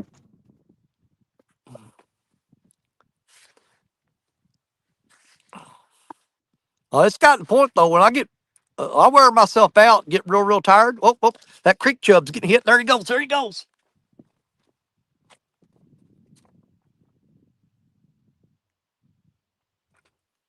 Oh, did I miss him? Oh, I should have let him eat it. I pulled it away from him. Well, we're gonna try that again. I jumped the gun. That was stupid.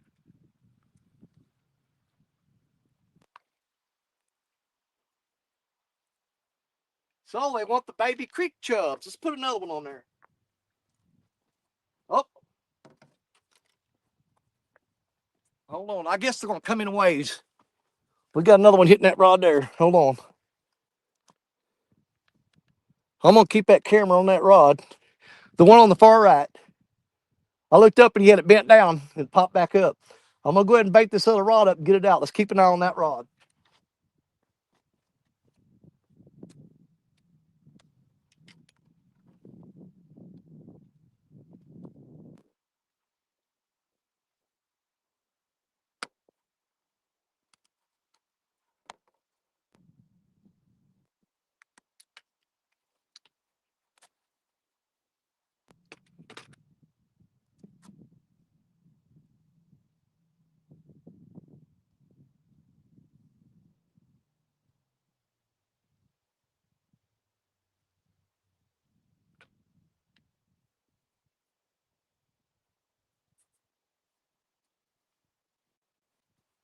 All right. Another little creek chub on the 5/0 hook. Let's see that. See if he'll hit that again. He actually got after that pretty quick.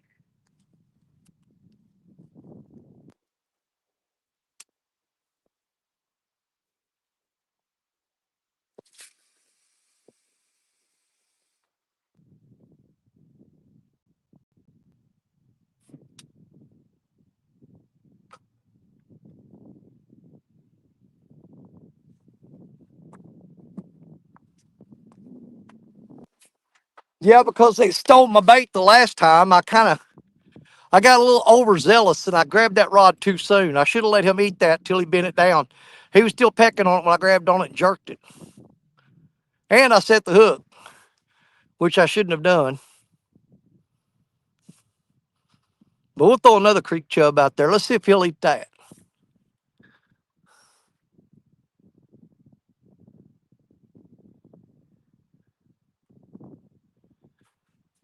I have to turn the camera so I can see chat here. Man, I mean, just that little bit short bit of running I did right there, I'm out of freaking breath, dude. Well, that one's back. He's tapping on that right there. Well, maybe they're fixing to start biting again. I don't want to say they are because if I do, they won't. But I've got my fat head off my first rod. let's see, Mike Lockhart. Danny, I might get to catch your show next week because I'm deer hunting right now. All right, buddy. Well, good luck.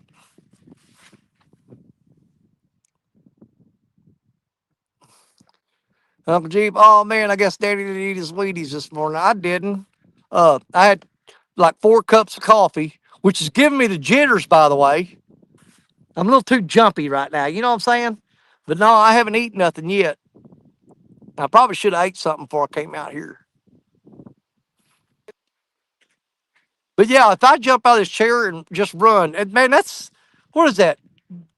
12 feet to them rods. If I run to them rods, by the time I get back to this chair, I'm exhausted. I'm out of breath. I got to lose some weight for one thing. That's the biggest part of it. I haven't been really putting a whole lot of effort into staying healthy, which is my fault.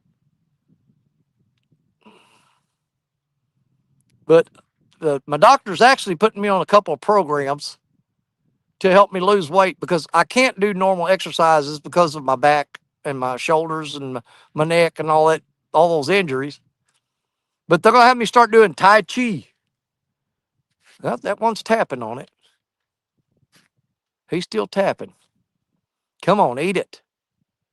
We want to see that rod go down. Man, when did all the ones that slam the rod, they left, and now I got these little pecker heads on here just pecking at it. We want the fish to slam the rod to come back.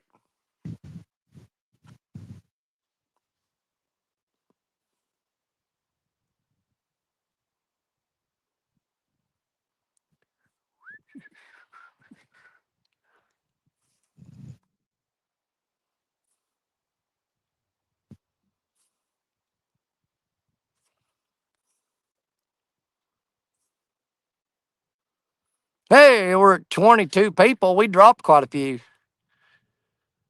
That's fine, though. We'll stick around here. All the ones that left, if we do catch something, they'll miss it. If we don't catch nothing, they didn't miss nothing. We appreciate people coming in and hanging out as long as they could. We're not giving up yet. We're going to give it a little more time. Uh, if we don't get on a fish pretty soon, I'm just going to shut it down and I'm just going to sit here and fish. I know I got the patience to wait until they bite, but a lot of folks ain't got the patience to sit here and wait and watch it. And I understand that. I'm not, I get it. Trust me. You want to see some action. Well, apparently I only had so much action in me today. Oh, he's tapping on it again. See, that's just getting on my last nerve.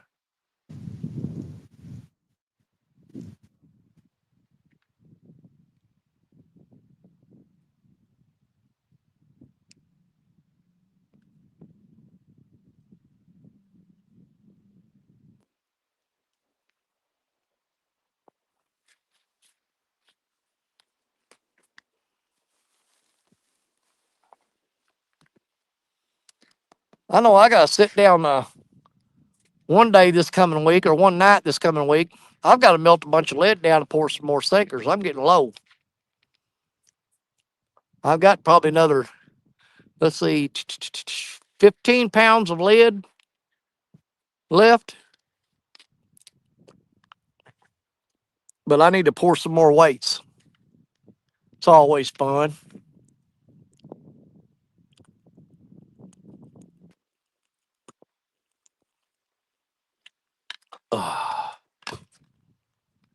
Come on, people now, shine on each other. Everybody come together, learn to love one another right now. Right now. That's you too, fish. Right now. You need to learn to love that bait that I'm throwing out there for you.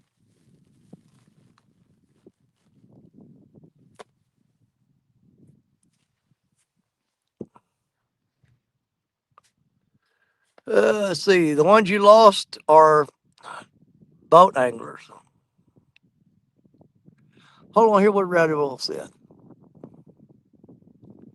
Rowdy Roll says, I lost 35 pounds doing yoga. I'm not that flexible. If I try to bend anything, it pops and cracks, and sometimes you can't get it to go back.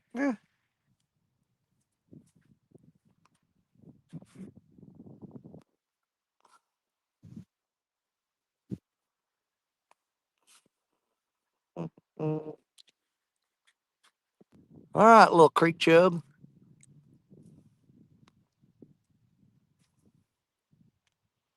Man, he's fired up on that creek chub too. He was eating on it good, and I messed it up. He probably had a hold of the body of it. Whenever I jerked that rod, I pulled the bait off the hook. I thought he was on there the way he was bouncing it, though. I truly did. I ain't gonna lie. I thought he's got that, especially with a little 5/0 hook. Surely he can get that in his mouth.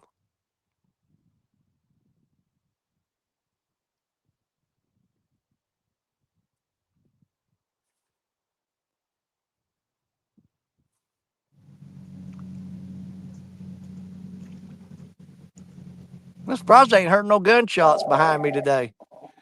Lord knows there's a crap ton of deer hunters up there parked on that road. I passed up about 20 people deer hunting coming back here. I ain't heard a single shot yet, not one.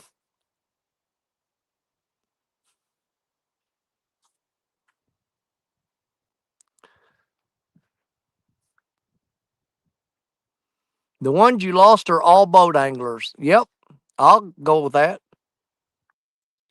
I'll agree with you. Bobby Doreen said we did all morning something. Now time for food. Oh yeah, that's what's probably gonna run me off from here.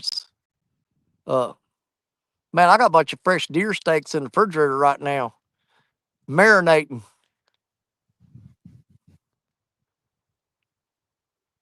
and it's sounding mighty good right now. But we ain't quitting just yet. We're gonna hang out for a while longer. Cause I just can't give up knowing we caught them two fish really fast this morning, and I just refuse to believe I can't pull at least one more out of here after that. We just got to hit that. They're on a feeding schedule or something. I don't know. Where they punch in the clock and they say, "Okay, time to eat, boys," and then they get done and the bell goes off and they go, "Okay, stop eating." It's like they're punching a time clock or something.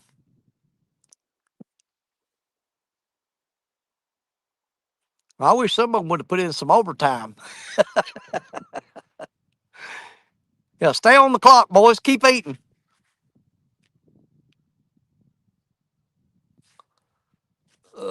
Man, I got fish scales all over my hands, stuck to me and dried. Feels weird. Had to pick all them dang things off.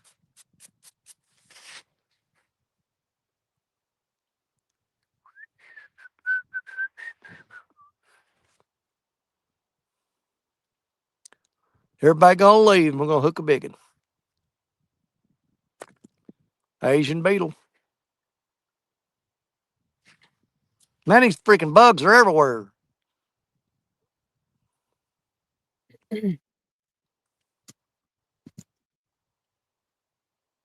Yeah. Two of mine didn't even have bait. Really?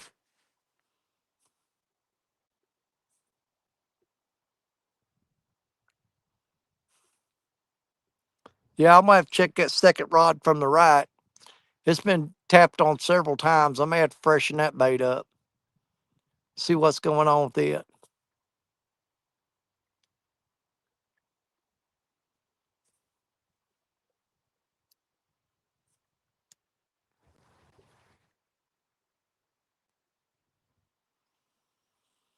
Hmm.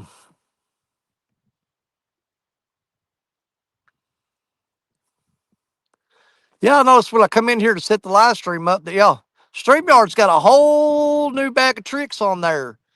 Today's the first day I saw it, where they got all kinds of cool stuff on there now. I'm gonna have to investigate that.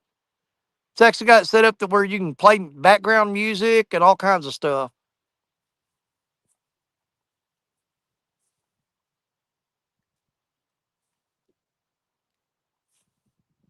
I would try to mess with it right now and try to figure out how to play some background music, but I think you got to have all that figured out beforehand. Because I wind up just shutting the stream down, pushing buttons if I ain't Yeah. careful. It took me forever how to learn how to flip the camera, so the new settings they got.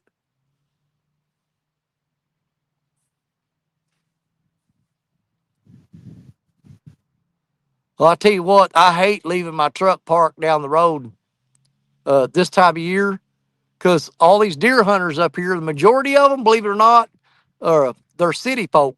Now, I'm not bad mouthing city folk. I'm just saying that down here, normally fishing, the people that live around here, you ain't got to worry about nothing.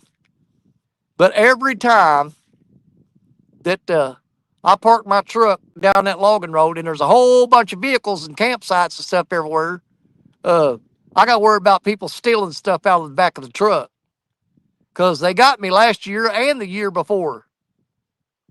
People coming down here from St. Louis and other big cities, and they come up here and camp in these woods and deer hunt. And they drive by and they see your truck parked there. They see fishing rods and stuff sticking out of the back of it. And they'll pull over and look around and they'll grab your fishing rods, throw them in the back of the truck, and drive off. I don't worry about that any other time of the year. But deer season, down here, you got all those people that come from the big city that have sticky fingers. They say, hey, I can steal that rod because I'm going back home to St. Louis and he'll never find me. They got me one year, I was down there fishing during the tournament and I had my generator set up. And some people's going to remember this. And I had my 5-gallon jug of gas and my coat laying up I had my cart that I hauled my gear down there with, and I had it up on top of the levee with the jug of gas and my coat laying on that cart. And I went up there to get my jug of gas to fuel up the generator, and my jug of gas was gone and my coat. They took my coat too. Just right behind me. If I'd have turned around, I'd have seen them. But my cart was on top of the levee where I could see it, but I had my back to them. And while I wasn't looking, they come by and grabbed all my stuff and ran off with it. I'd sure like to catch the guy that did that. I mean, the jug of gas, I'm not going to say that I'm not saying it's right, but I understand. You know, you're camping down there and you got a generator set up on your camper and you want gas for your generator. Now, I get it. You stole that gas because, hey, that's free gas for your generator. But to take a man's coat in the middle of winter and leave him down there on the riverbank without a coat, that takes a low-life person right there. Had me doing it because, I mean, I was getting cold too. I finally had to quit because I got so cold. They took my coat, man.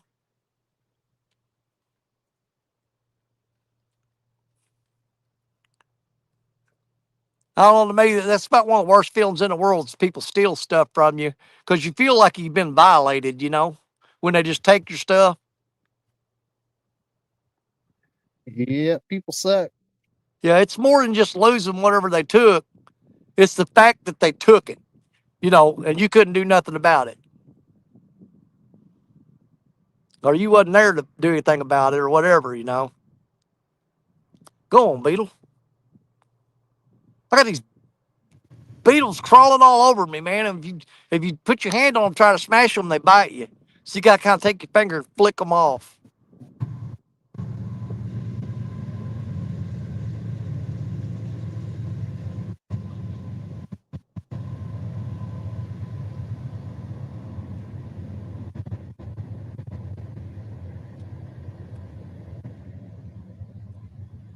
Well, if I was to say, if I'd have been here early this morning, I think it'd been way better because I think it's pretty much a morning bite right now.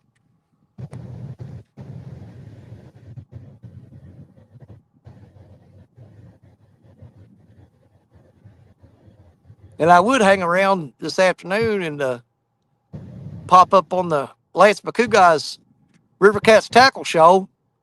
But by the time he comes on now, it's just about getting dark.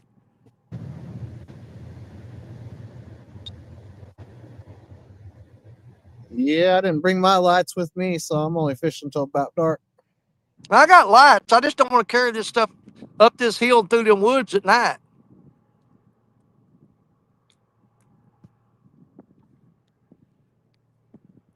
If I was sitting somewhere with a truck parked right beside me, yeah, I'd set the lights up and hang out later this evening. But it's too far and too much stuff to carry to try to do it in this spot.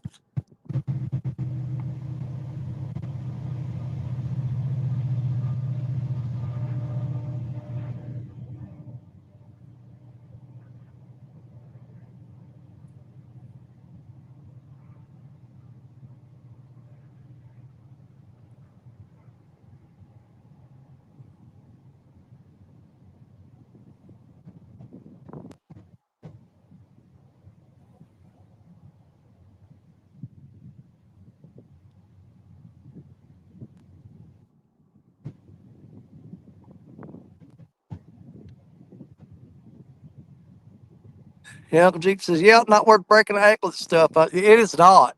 I'll tell you what, it's hard getting. I mean, look at that bank. That's straight up that I got to climb out of here in those loose rocks. Imagine trying to do that. It's hard enough in the daytime. Try to climb out of here in the dark. Man, it ain't no wonder I've been busted up so many times. I couldn't, you couldn't count how many times I fell down this bank and got hurt. Which ain't no big deal. I mean, it's just part of life. The problem is, it takes longer to heal up now. Used to, I'd just fall and go, oh, dog got hurt. And 5 minutes later, I was fine. Now you feel it for 5 days.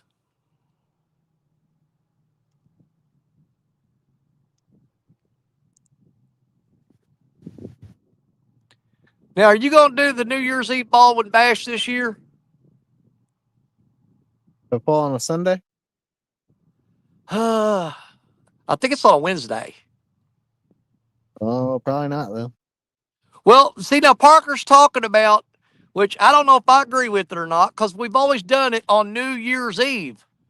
Parker's talking about doing it the weekend before New Year's so that more people would be able to join because it'd be on the weekend.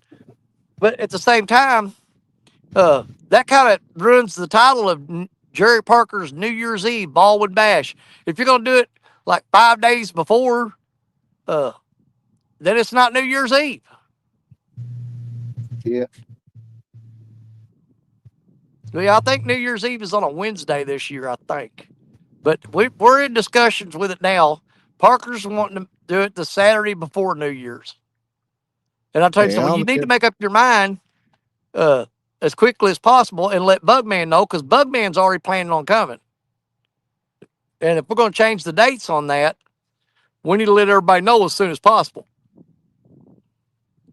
I only get Sundays off now, so Really? yeah, I work 6 days a week at the post office.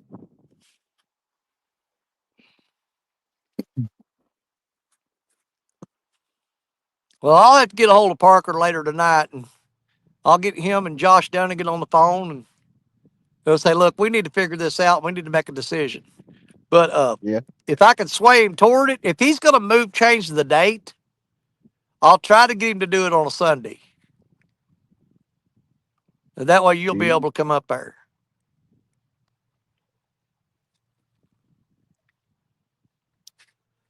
I ain't been doing much of nothing but throwing out hundreds of packages and a bunch of mail every day. Yeah. Past 5-6 months. You're the reason my mail's been late. You're not on my route. Dude, I ain't kidding you. I get a packet. Well, I get my medication in through the mail from the VA. It comes from a town that's a 35-minute drive from my house in Poplar Bluff. They send it all the way up to St. Louis. Okay, 3.5-hour drive the wrong way. Then it goes over to Illinois, then back to St. Louis, and then down to Cape Girardeau, Missouri, and then back down to where it came from in Poplar Bluff, and then back to me. It makes no sense. They send it to 5 places, then send it back to where it came from, then send it to me. Every freaking time. I don't know what y'all's doing in that post office, but I tell you what, I come in and show you a whole bunch of ways to save gas. That ain't me. Because they're sending one package 5 different directions instead of taking it straight to where it goes. That's costing a lot of extra money. Seems to be the new norm with shipping. It seems like. Yeah.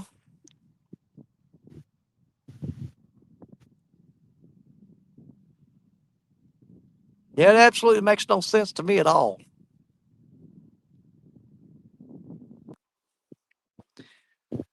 Let's Well, see, that's we're like down to 17 people. Been alive for an hour and 55 minutes and haven't got a fish on this live yet.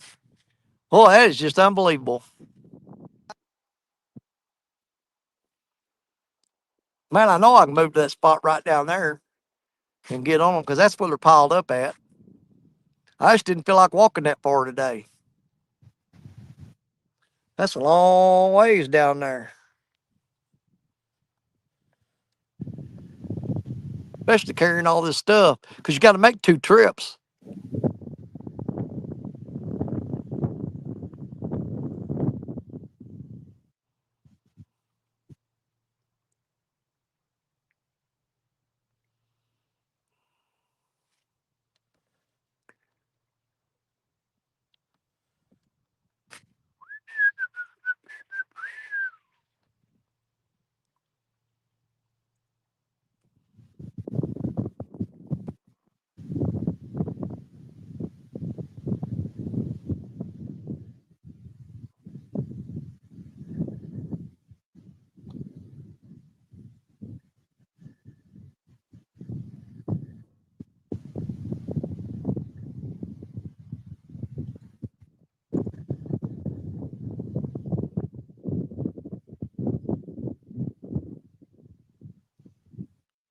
That just goes to show you how these fish can mess with me. yeah. I went for about 4 hours Thursday night. I don't even think I had one single bite. Well, see, that's how they do me here. You first get here, it's like bam, bam, bam. You catch a bunch of fish, and you think, okay, you're pumped up, you're excited, so you're going to stick it out. You're going to wait, and it's just a trick to make you sit here forever.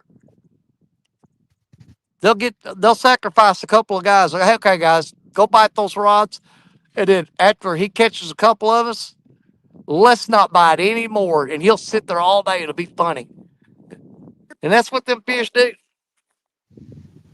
They'll make you sit here all day. And they're sitting down at the bottom of the river just laughing their tails off.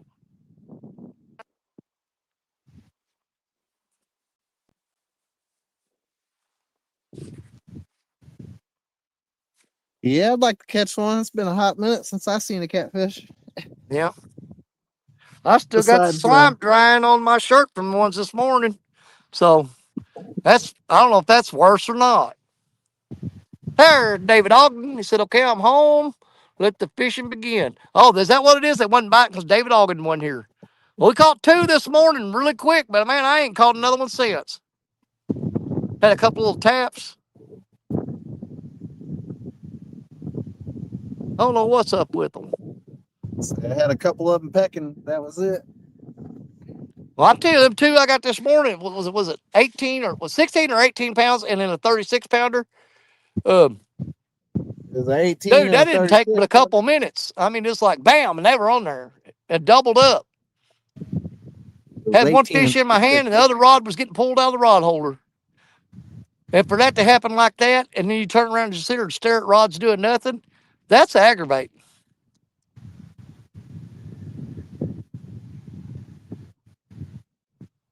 I mean, if you know it's going to be a slow bite and you're expecting it, you can deal with it a lot better. But when you get a quick bite like that, and then you spend a long time waiting on another one, that's just twice as frustrating. Ugh. I'm gonna break into the old snack pack here in a minute. Eat me something to keep me going.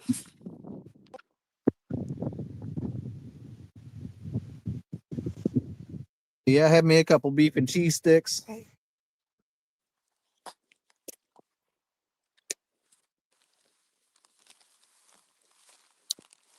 Well, I got a fudge brownie and a. What else did she put in here? Oh, you can see them. I got a whole pack of them bite-sized 100 grand candy bars. Those are good, boy. Got that caramel in them. Matter of fact, I'm gonna eat one of them right now. So you ain't gonna hear me talking for a minute. My candy bar in my mouth.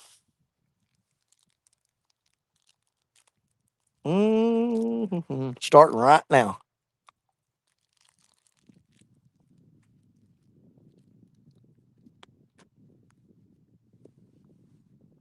Yeah, fishy, fishy. Come on now.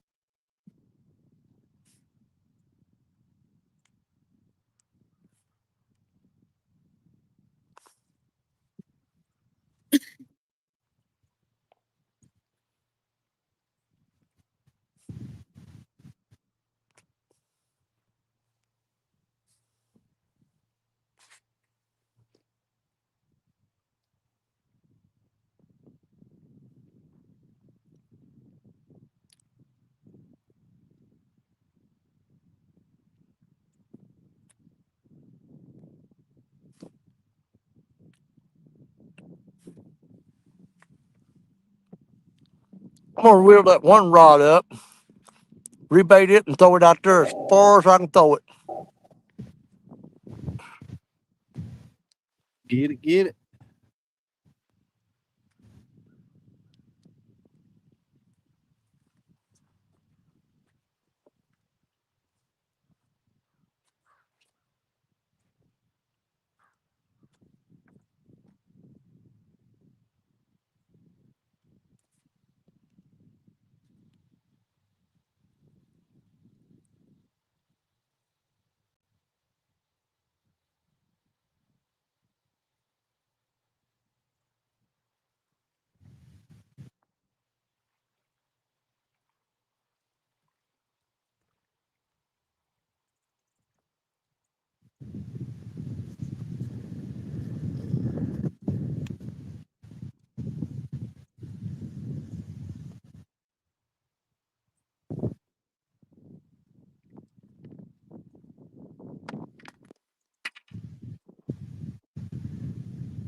Man, that water's shallow as crap out there. There must be like a sandbar underwater there.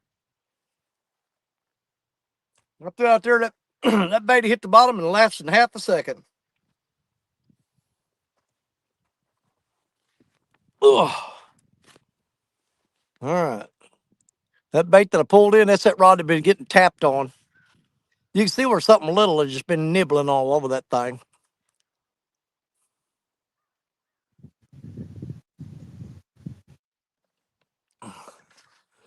Let's see here. uh, Okay, David August said before, Danny, you catch fish in the first 10 minutes or the last 10 with a long time in between. That ain't no lie. That is 100% truth. Is that Black Betty or Jody Rod? No, I don't have either one of them with me today. We've got the two 10-foot Ancient Mariner Challenger rods. We've got the 7'6" J&S Signature Series rod. And we got the 7'6" Challenger rod out, all Ancient Mariner and River Cats tackle gear out here today. It's that time of year we're gonna start bringing Black Betty out here because I can sling her way out there. And this time of year I need to hit that channel out there, that current thing, and that rod will definitely make it. Which if I throw them hard enough with a 5-ounce weight, these rods here will make it out there. The two 10-footers will. Or that 7'6" with that Gem Series reel on it. It does real good. Actually does excellent.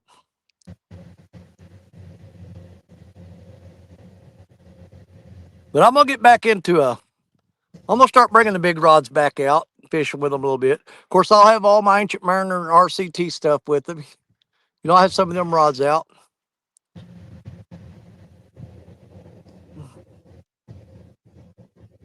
Right now, it's just turned into a game of patience. But I'm thinking now that that rod that I just threw out just got tapped. He bumped it pretty good. Put a little thump on there.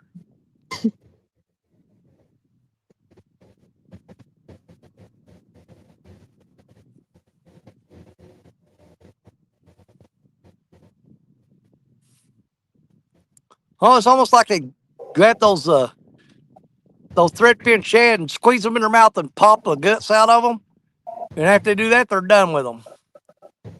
They just chomp down on them and pop them.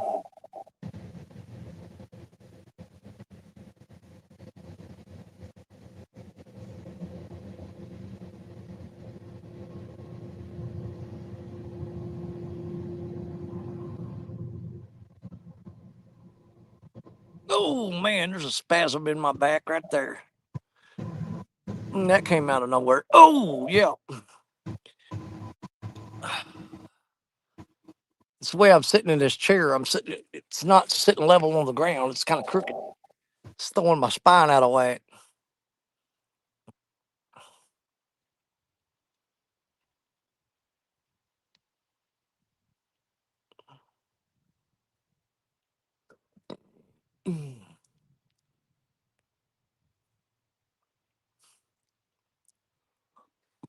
And let's see. Been live for 2 hours and 8 minutes. You think about 20 more minutes then? Yeah, let's give it. Let's see. Yeah, let's give it about 20 more minutes. Then I'm going to shut the live down. But I'm going to keep fishing. But if I ain't catching nothing, man, I don't want to have people sit here going, "Oh my God, this is boring." I got the patience to sit here all afternoon, but I'm not going to force everybody else to do it. And I may pack up and try to make that hike down there to that wing dam down there. But man, I don't know. That's a long ways. Plus, I got to go through all those woods right there, and it is full of deer hunters right now, and it is not a good time to be walking through the woods. I got my blaze orange coat with me, but I still don't have 100% faith in that. You can still get shot.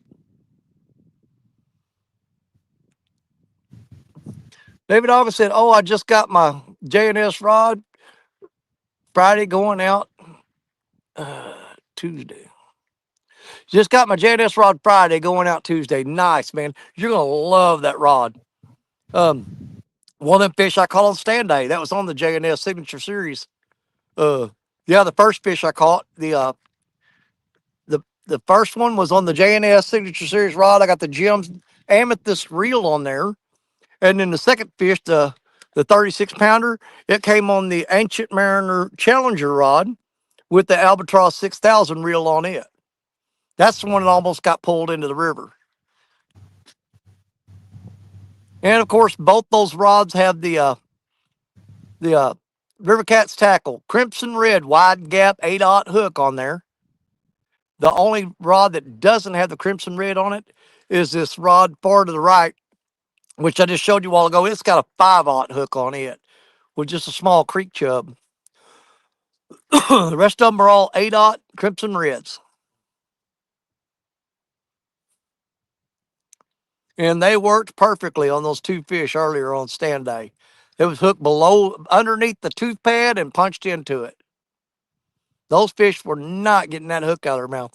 I had a time getting that second fish. I had a time getting that hook out of his mouth. I had to finally just slap the side of the hook and pop it because it would not come out of there. It was stuck in that bone.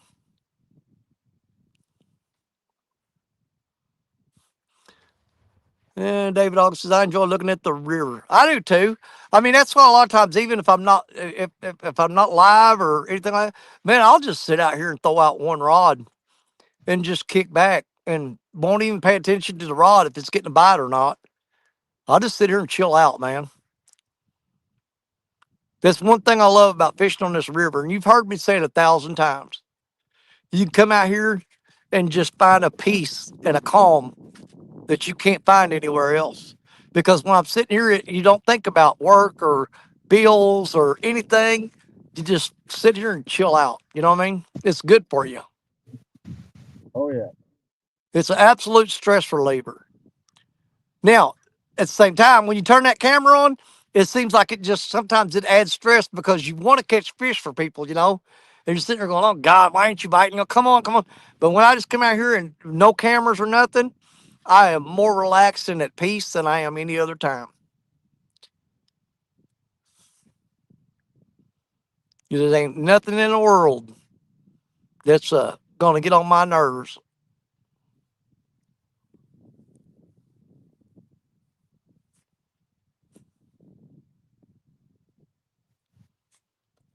Let's see here. All right, we got about 18 more minutes. Let's see. I got an Alios 400 on mine, and it should work good. Yeah, it should work great. Yeah, you'll love it.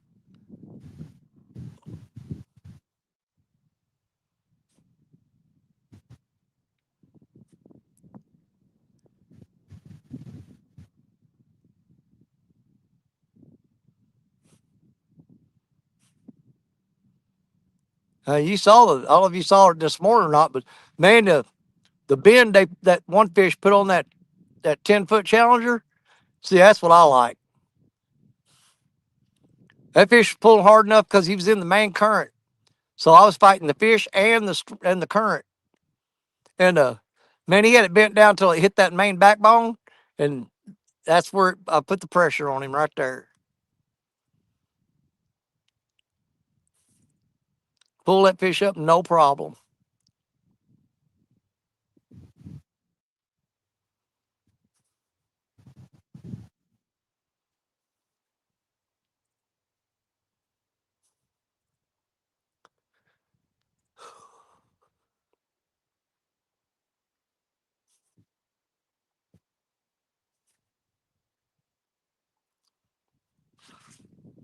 Well, I dread it too.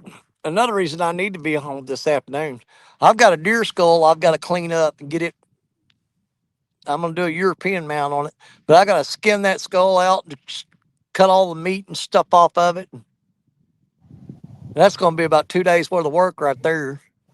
I'm sure I've got it hanging up in the backyard. My wife's gonna be like, "Oh my God, you got a dead deer head hanging in the backyard. I wish you'd do something with that." Especially if it's getting warm today. That thing, if I don't get it took care of, it's gonna get ripe if it stays warm like this for a couple days. And then I ain't gonna want to cut on it. I'll just tie it to a rope and throw it in the river and let the fish eat everything off of it and then pull it back out. Turtles and fish will clean it off pretty quick.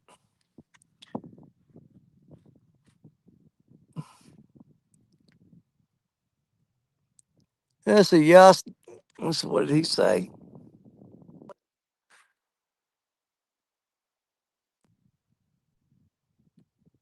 He said, yeah, I stuck one of the bone the other day, ended up breaking the hook trying to get it out with pliers. Yep. Those hooks will dig in, man. They get into the bone, they ain't coming out. So no, I went to church and wasn't there yet. Okay. Well, I came in the last 30 minutes of stand day and caught an 18 and a 36 in the last 30 minutes of stand day, and I ain't caught nothing since. Yeah, I come in there and ruined Bobby's day. He had a .922, and I wound up with a 50-something pound total in 2 fish, and I ain't caught one since. So I hammered it on stand day. The minute stand day was over, he quit biting.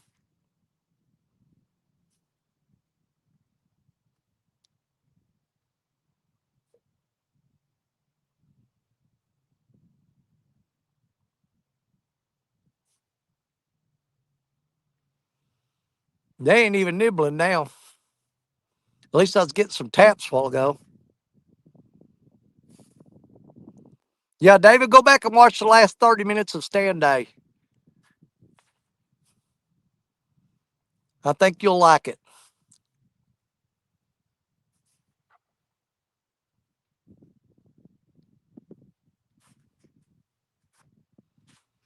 Man, there's deer all over that sandbar over there in Kentucky across the river. I see deer running up and down the sandbar. Must be a bunch of guys in the woods over there just chasing all them deer out to the river. Yeah, there's 5. 1, 2, 3, 4, 5. Yeah, 5 deer over there running around on that sandbar over there. Everybody's in the woods looking for them. They're sitting out here on the sandbar chilling out.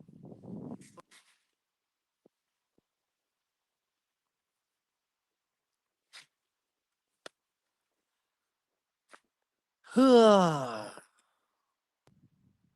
let's go about 13 more minutes.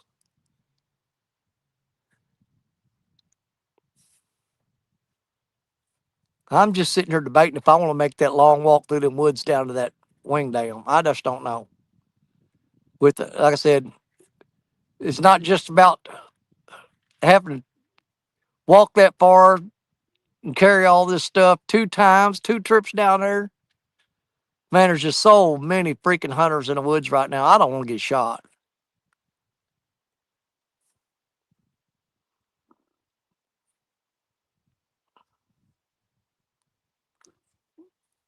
Yeah, definitely, David. Go back and watch the um, go pull up stand day and then scroll back to where I came in and then watch it from there.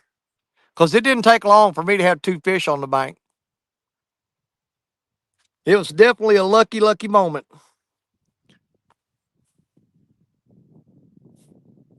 But it didn't last long.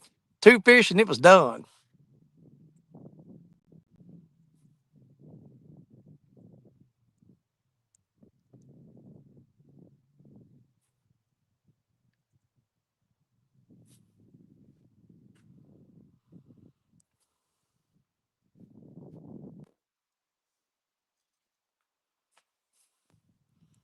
Come on, Levi. 12 more minutes. If we catch a fish, we'll stay longer.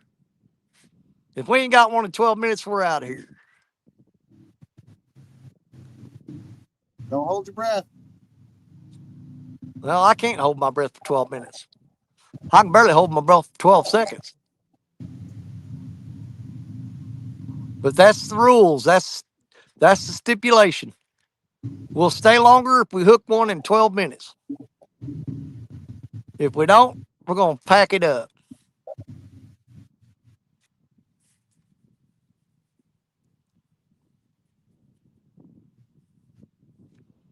I may drive in there closer to New Madrid into town. Throw a couple rods out right there off the levee, right there by the city, by the town, just for a little bit, see if anything's doing anything there. If not, I'm going to head home and start working on that deer skull, cleaning it up. But if I get a couple bites or something, I may hang around there and set up the lights and fish on Lance's show this evening. I'm not going to do that here, though. It's too far out for me to get home. Like, I have to move closer to town where I can get out of here.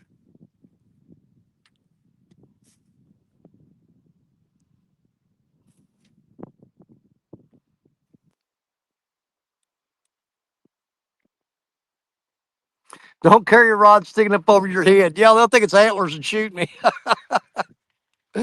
You got that right. I didn't think about that.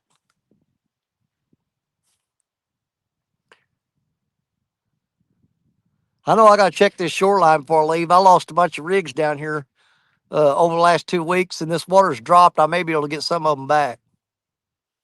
I'm gonna before I leave. I'm gonna walk down through them rocks right there and check, see if I can't find some of my hooks and my weights that I've lost. I can usually find a couple of them and get some of them back anyway.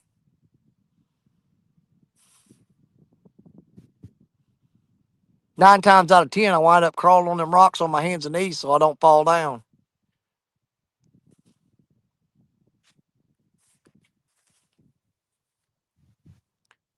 All right, fish, come on. You got what, 9 more minutes? 9 minutes, fish. Clock's ticking. You watch. We'll catch a fish right before the time's up and make us stay here a little longer.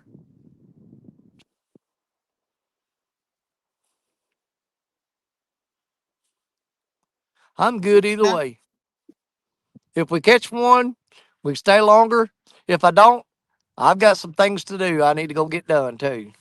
If I don't wind up just moving to a different spot on the river, we'll see. Just have to see how it goes.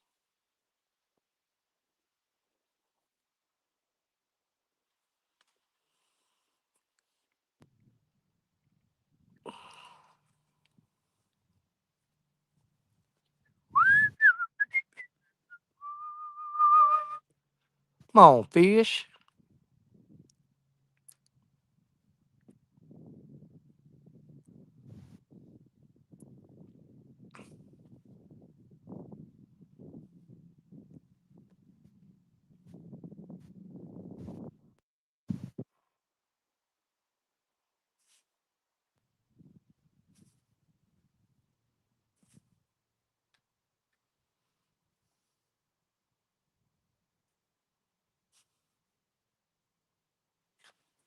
Ugh.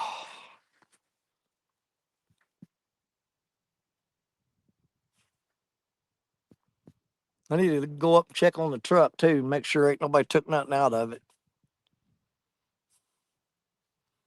I've heard several vehicles drive by up there, and they're going down that road. They come right past my truck. We're supposed to get some rain, good rain starting Wednesday. I haven't looked ahead to the forecast. I don't know what it's going to be doing here. Not sure.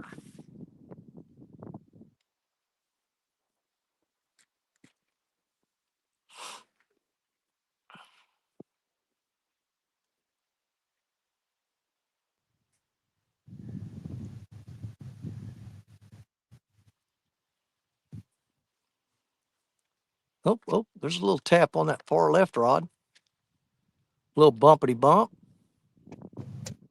Well, at least they're back to tapping it.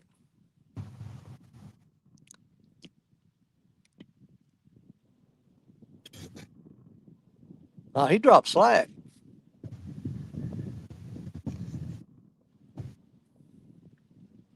Yeah, he tapped on it and dropped slack. That's acting like a channel cat. I'll take a channel cat at this point.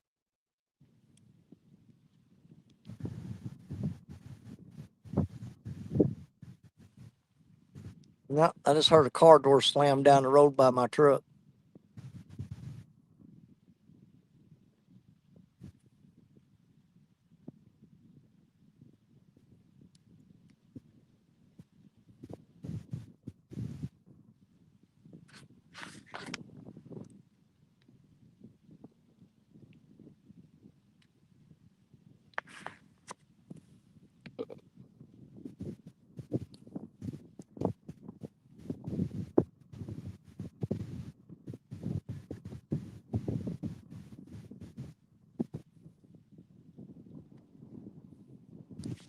Yeah, David, usually if you get rain in Arkansas, I'm not far from the Arkansas border down here in Missouri. Uh, if you get rain in Arkansas, 9 times out of 10, it comes right across to us. Jen, if you're gonna get rain, we're gonna get rain too. Just the way it works. It's the geographical specificities of it.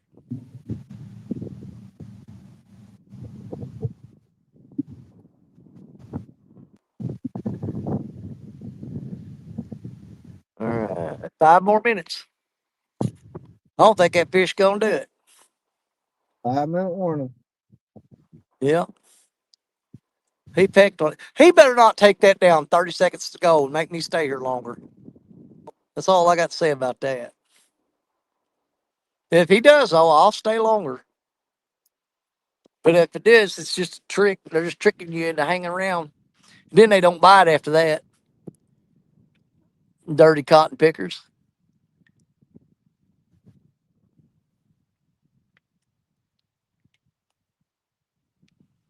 No, I know what I'm gonna do when I leave here. There's a little cove downstream of me, right down there. Ugh. I'm gonna take 2 rods and go up in that cove, and I'm gonna throw them out for about 20 minutes. See if I can't get on something there. Go down and fish that deep cove down there for about 20 minutes. Yeah, if we get on a bunch of fish, we may go back live again. I don't know. We'll see. I may just roll camera on it. Sometimes that's easier. Just shoot a video and put it out later. A lot of times that's what Jared Parker does. He don't he don't hardly mess with the live streams anymore. He just rolls the camera constantly. Then when he gets enough footage of some good fish, he'll put a video out. Yeah, he don't do a whole lot of lives anymore. Uh, End of one of your show, that big one almost swam up the bank and landed real good. Yeah, yeah. All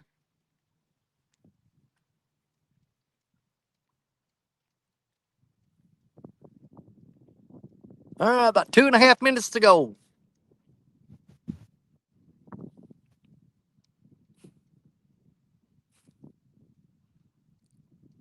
Y'all, when I end this, like I think that's what I'm gonna do. When I end this, I'm gonna move down there to that cove. I'm just gonna take 2 rods, 2 rod holders, and a bait bucket, and throw out 2 rods and see if I can't pick a fish off down there in that spot. Of course, I'll have the camera so I can record stuff. So if I do any good, you'll know about it later. You'll get to see it. If you don't see nothing, then I didn't do any good. I don't suspect there'll be any big fish down there, but there'll probably be some teeners, maybe some 20 pounders.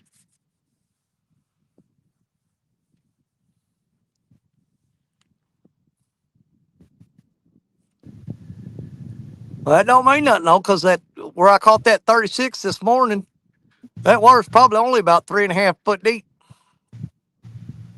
It's super shallow out there.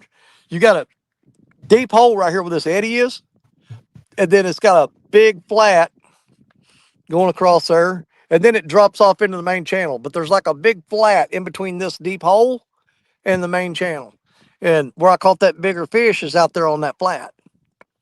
That flat is in between the channel and the hole. And apparently, he might have just been crossing over from the channel to the hole or from the hole to the channel and crossed over in that shallow water and come across that bait and snatched it up. Because I doubt very seriously if he was just hanging out there. He's probably swimming across there and come across that bait.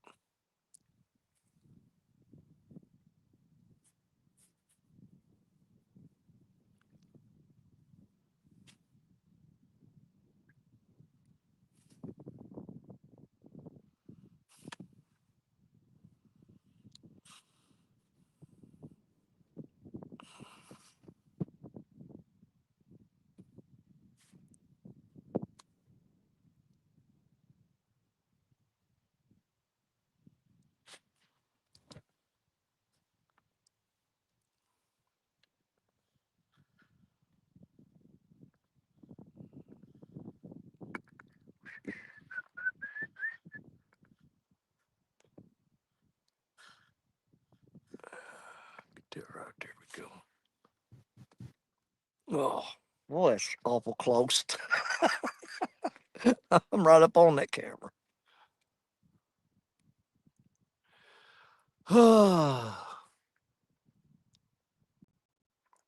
Uncle G, thanks for the going live, Danny. I haven't been able to fish for a while now.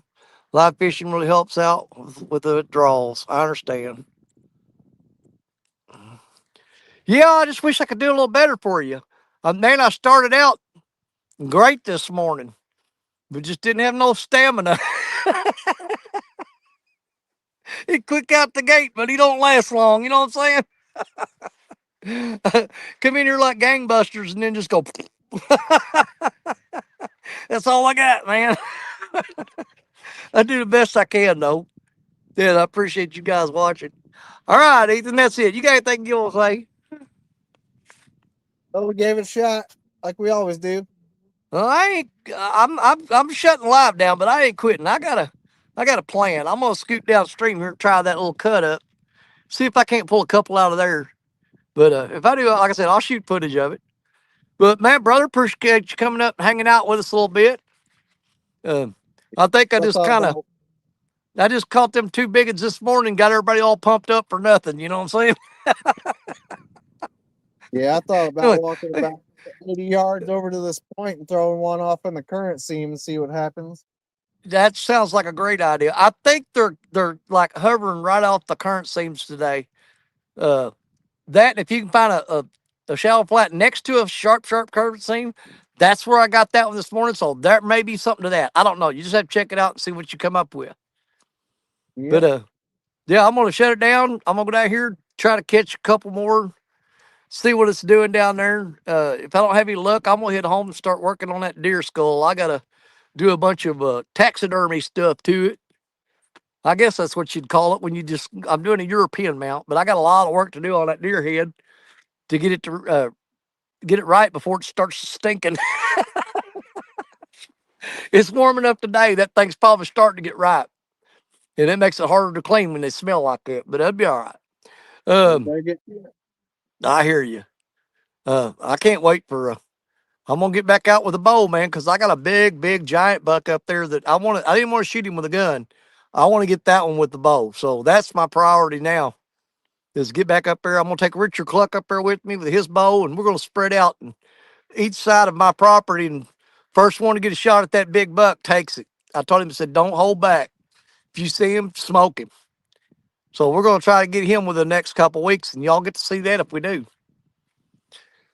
All right, you guys, I'm going to get out of here. I'm going to try another spot downstream. If something miraculous happens and it's just like fish after fish after fish, we may pop back up live. Most likely not, because I don't figure that's going to happen. But if it does, be on the lookout for us. For any of you that didn't see the last part of Stand Day, go back and see why I'm so aggravated. Because in the last 30 minutes of Stand Day or whatever, caught them two really nice fish this morning. Ain't caught nothing since. That's very, very aggravating. But it's okay because, you can't let stuff bother you. You're supposed to be out here having fun. I'll preach that 1 minute and the next minute I'm grapping. And it's like I'm bipolar or something.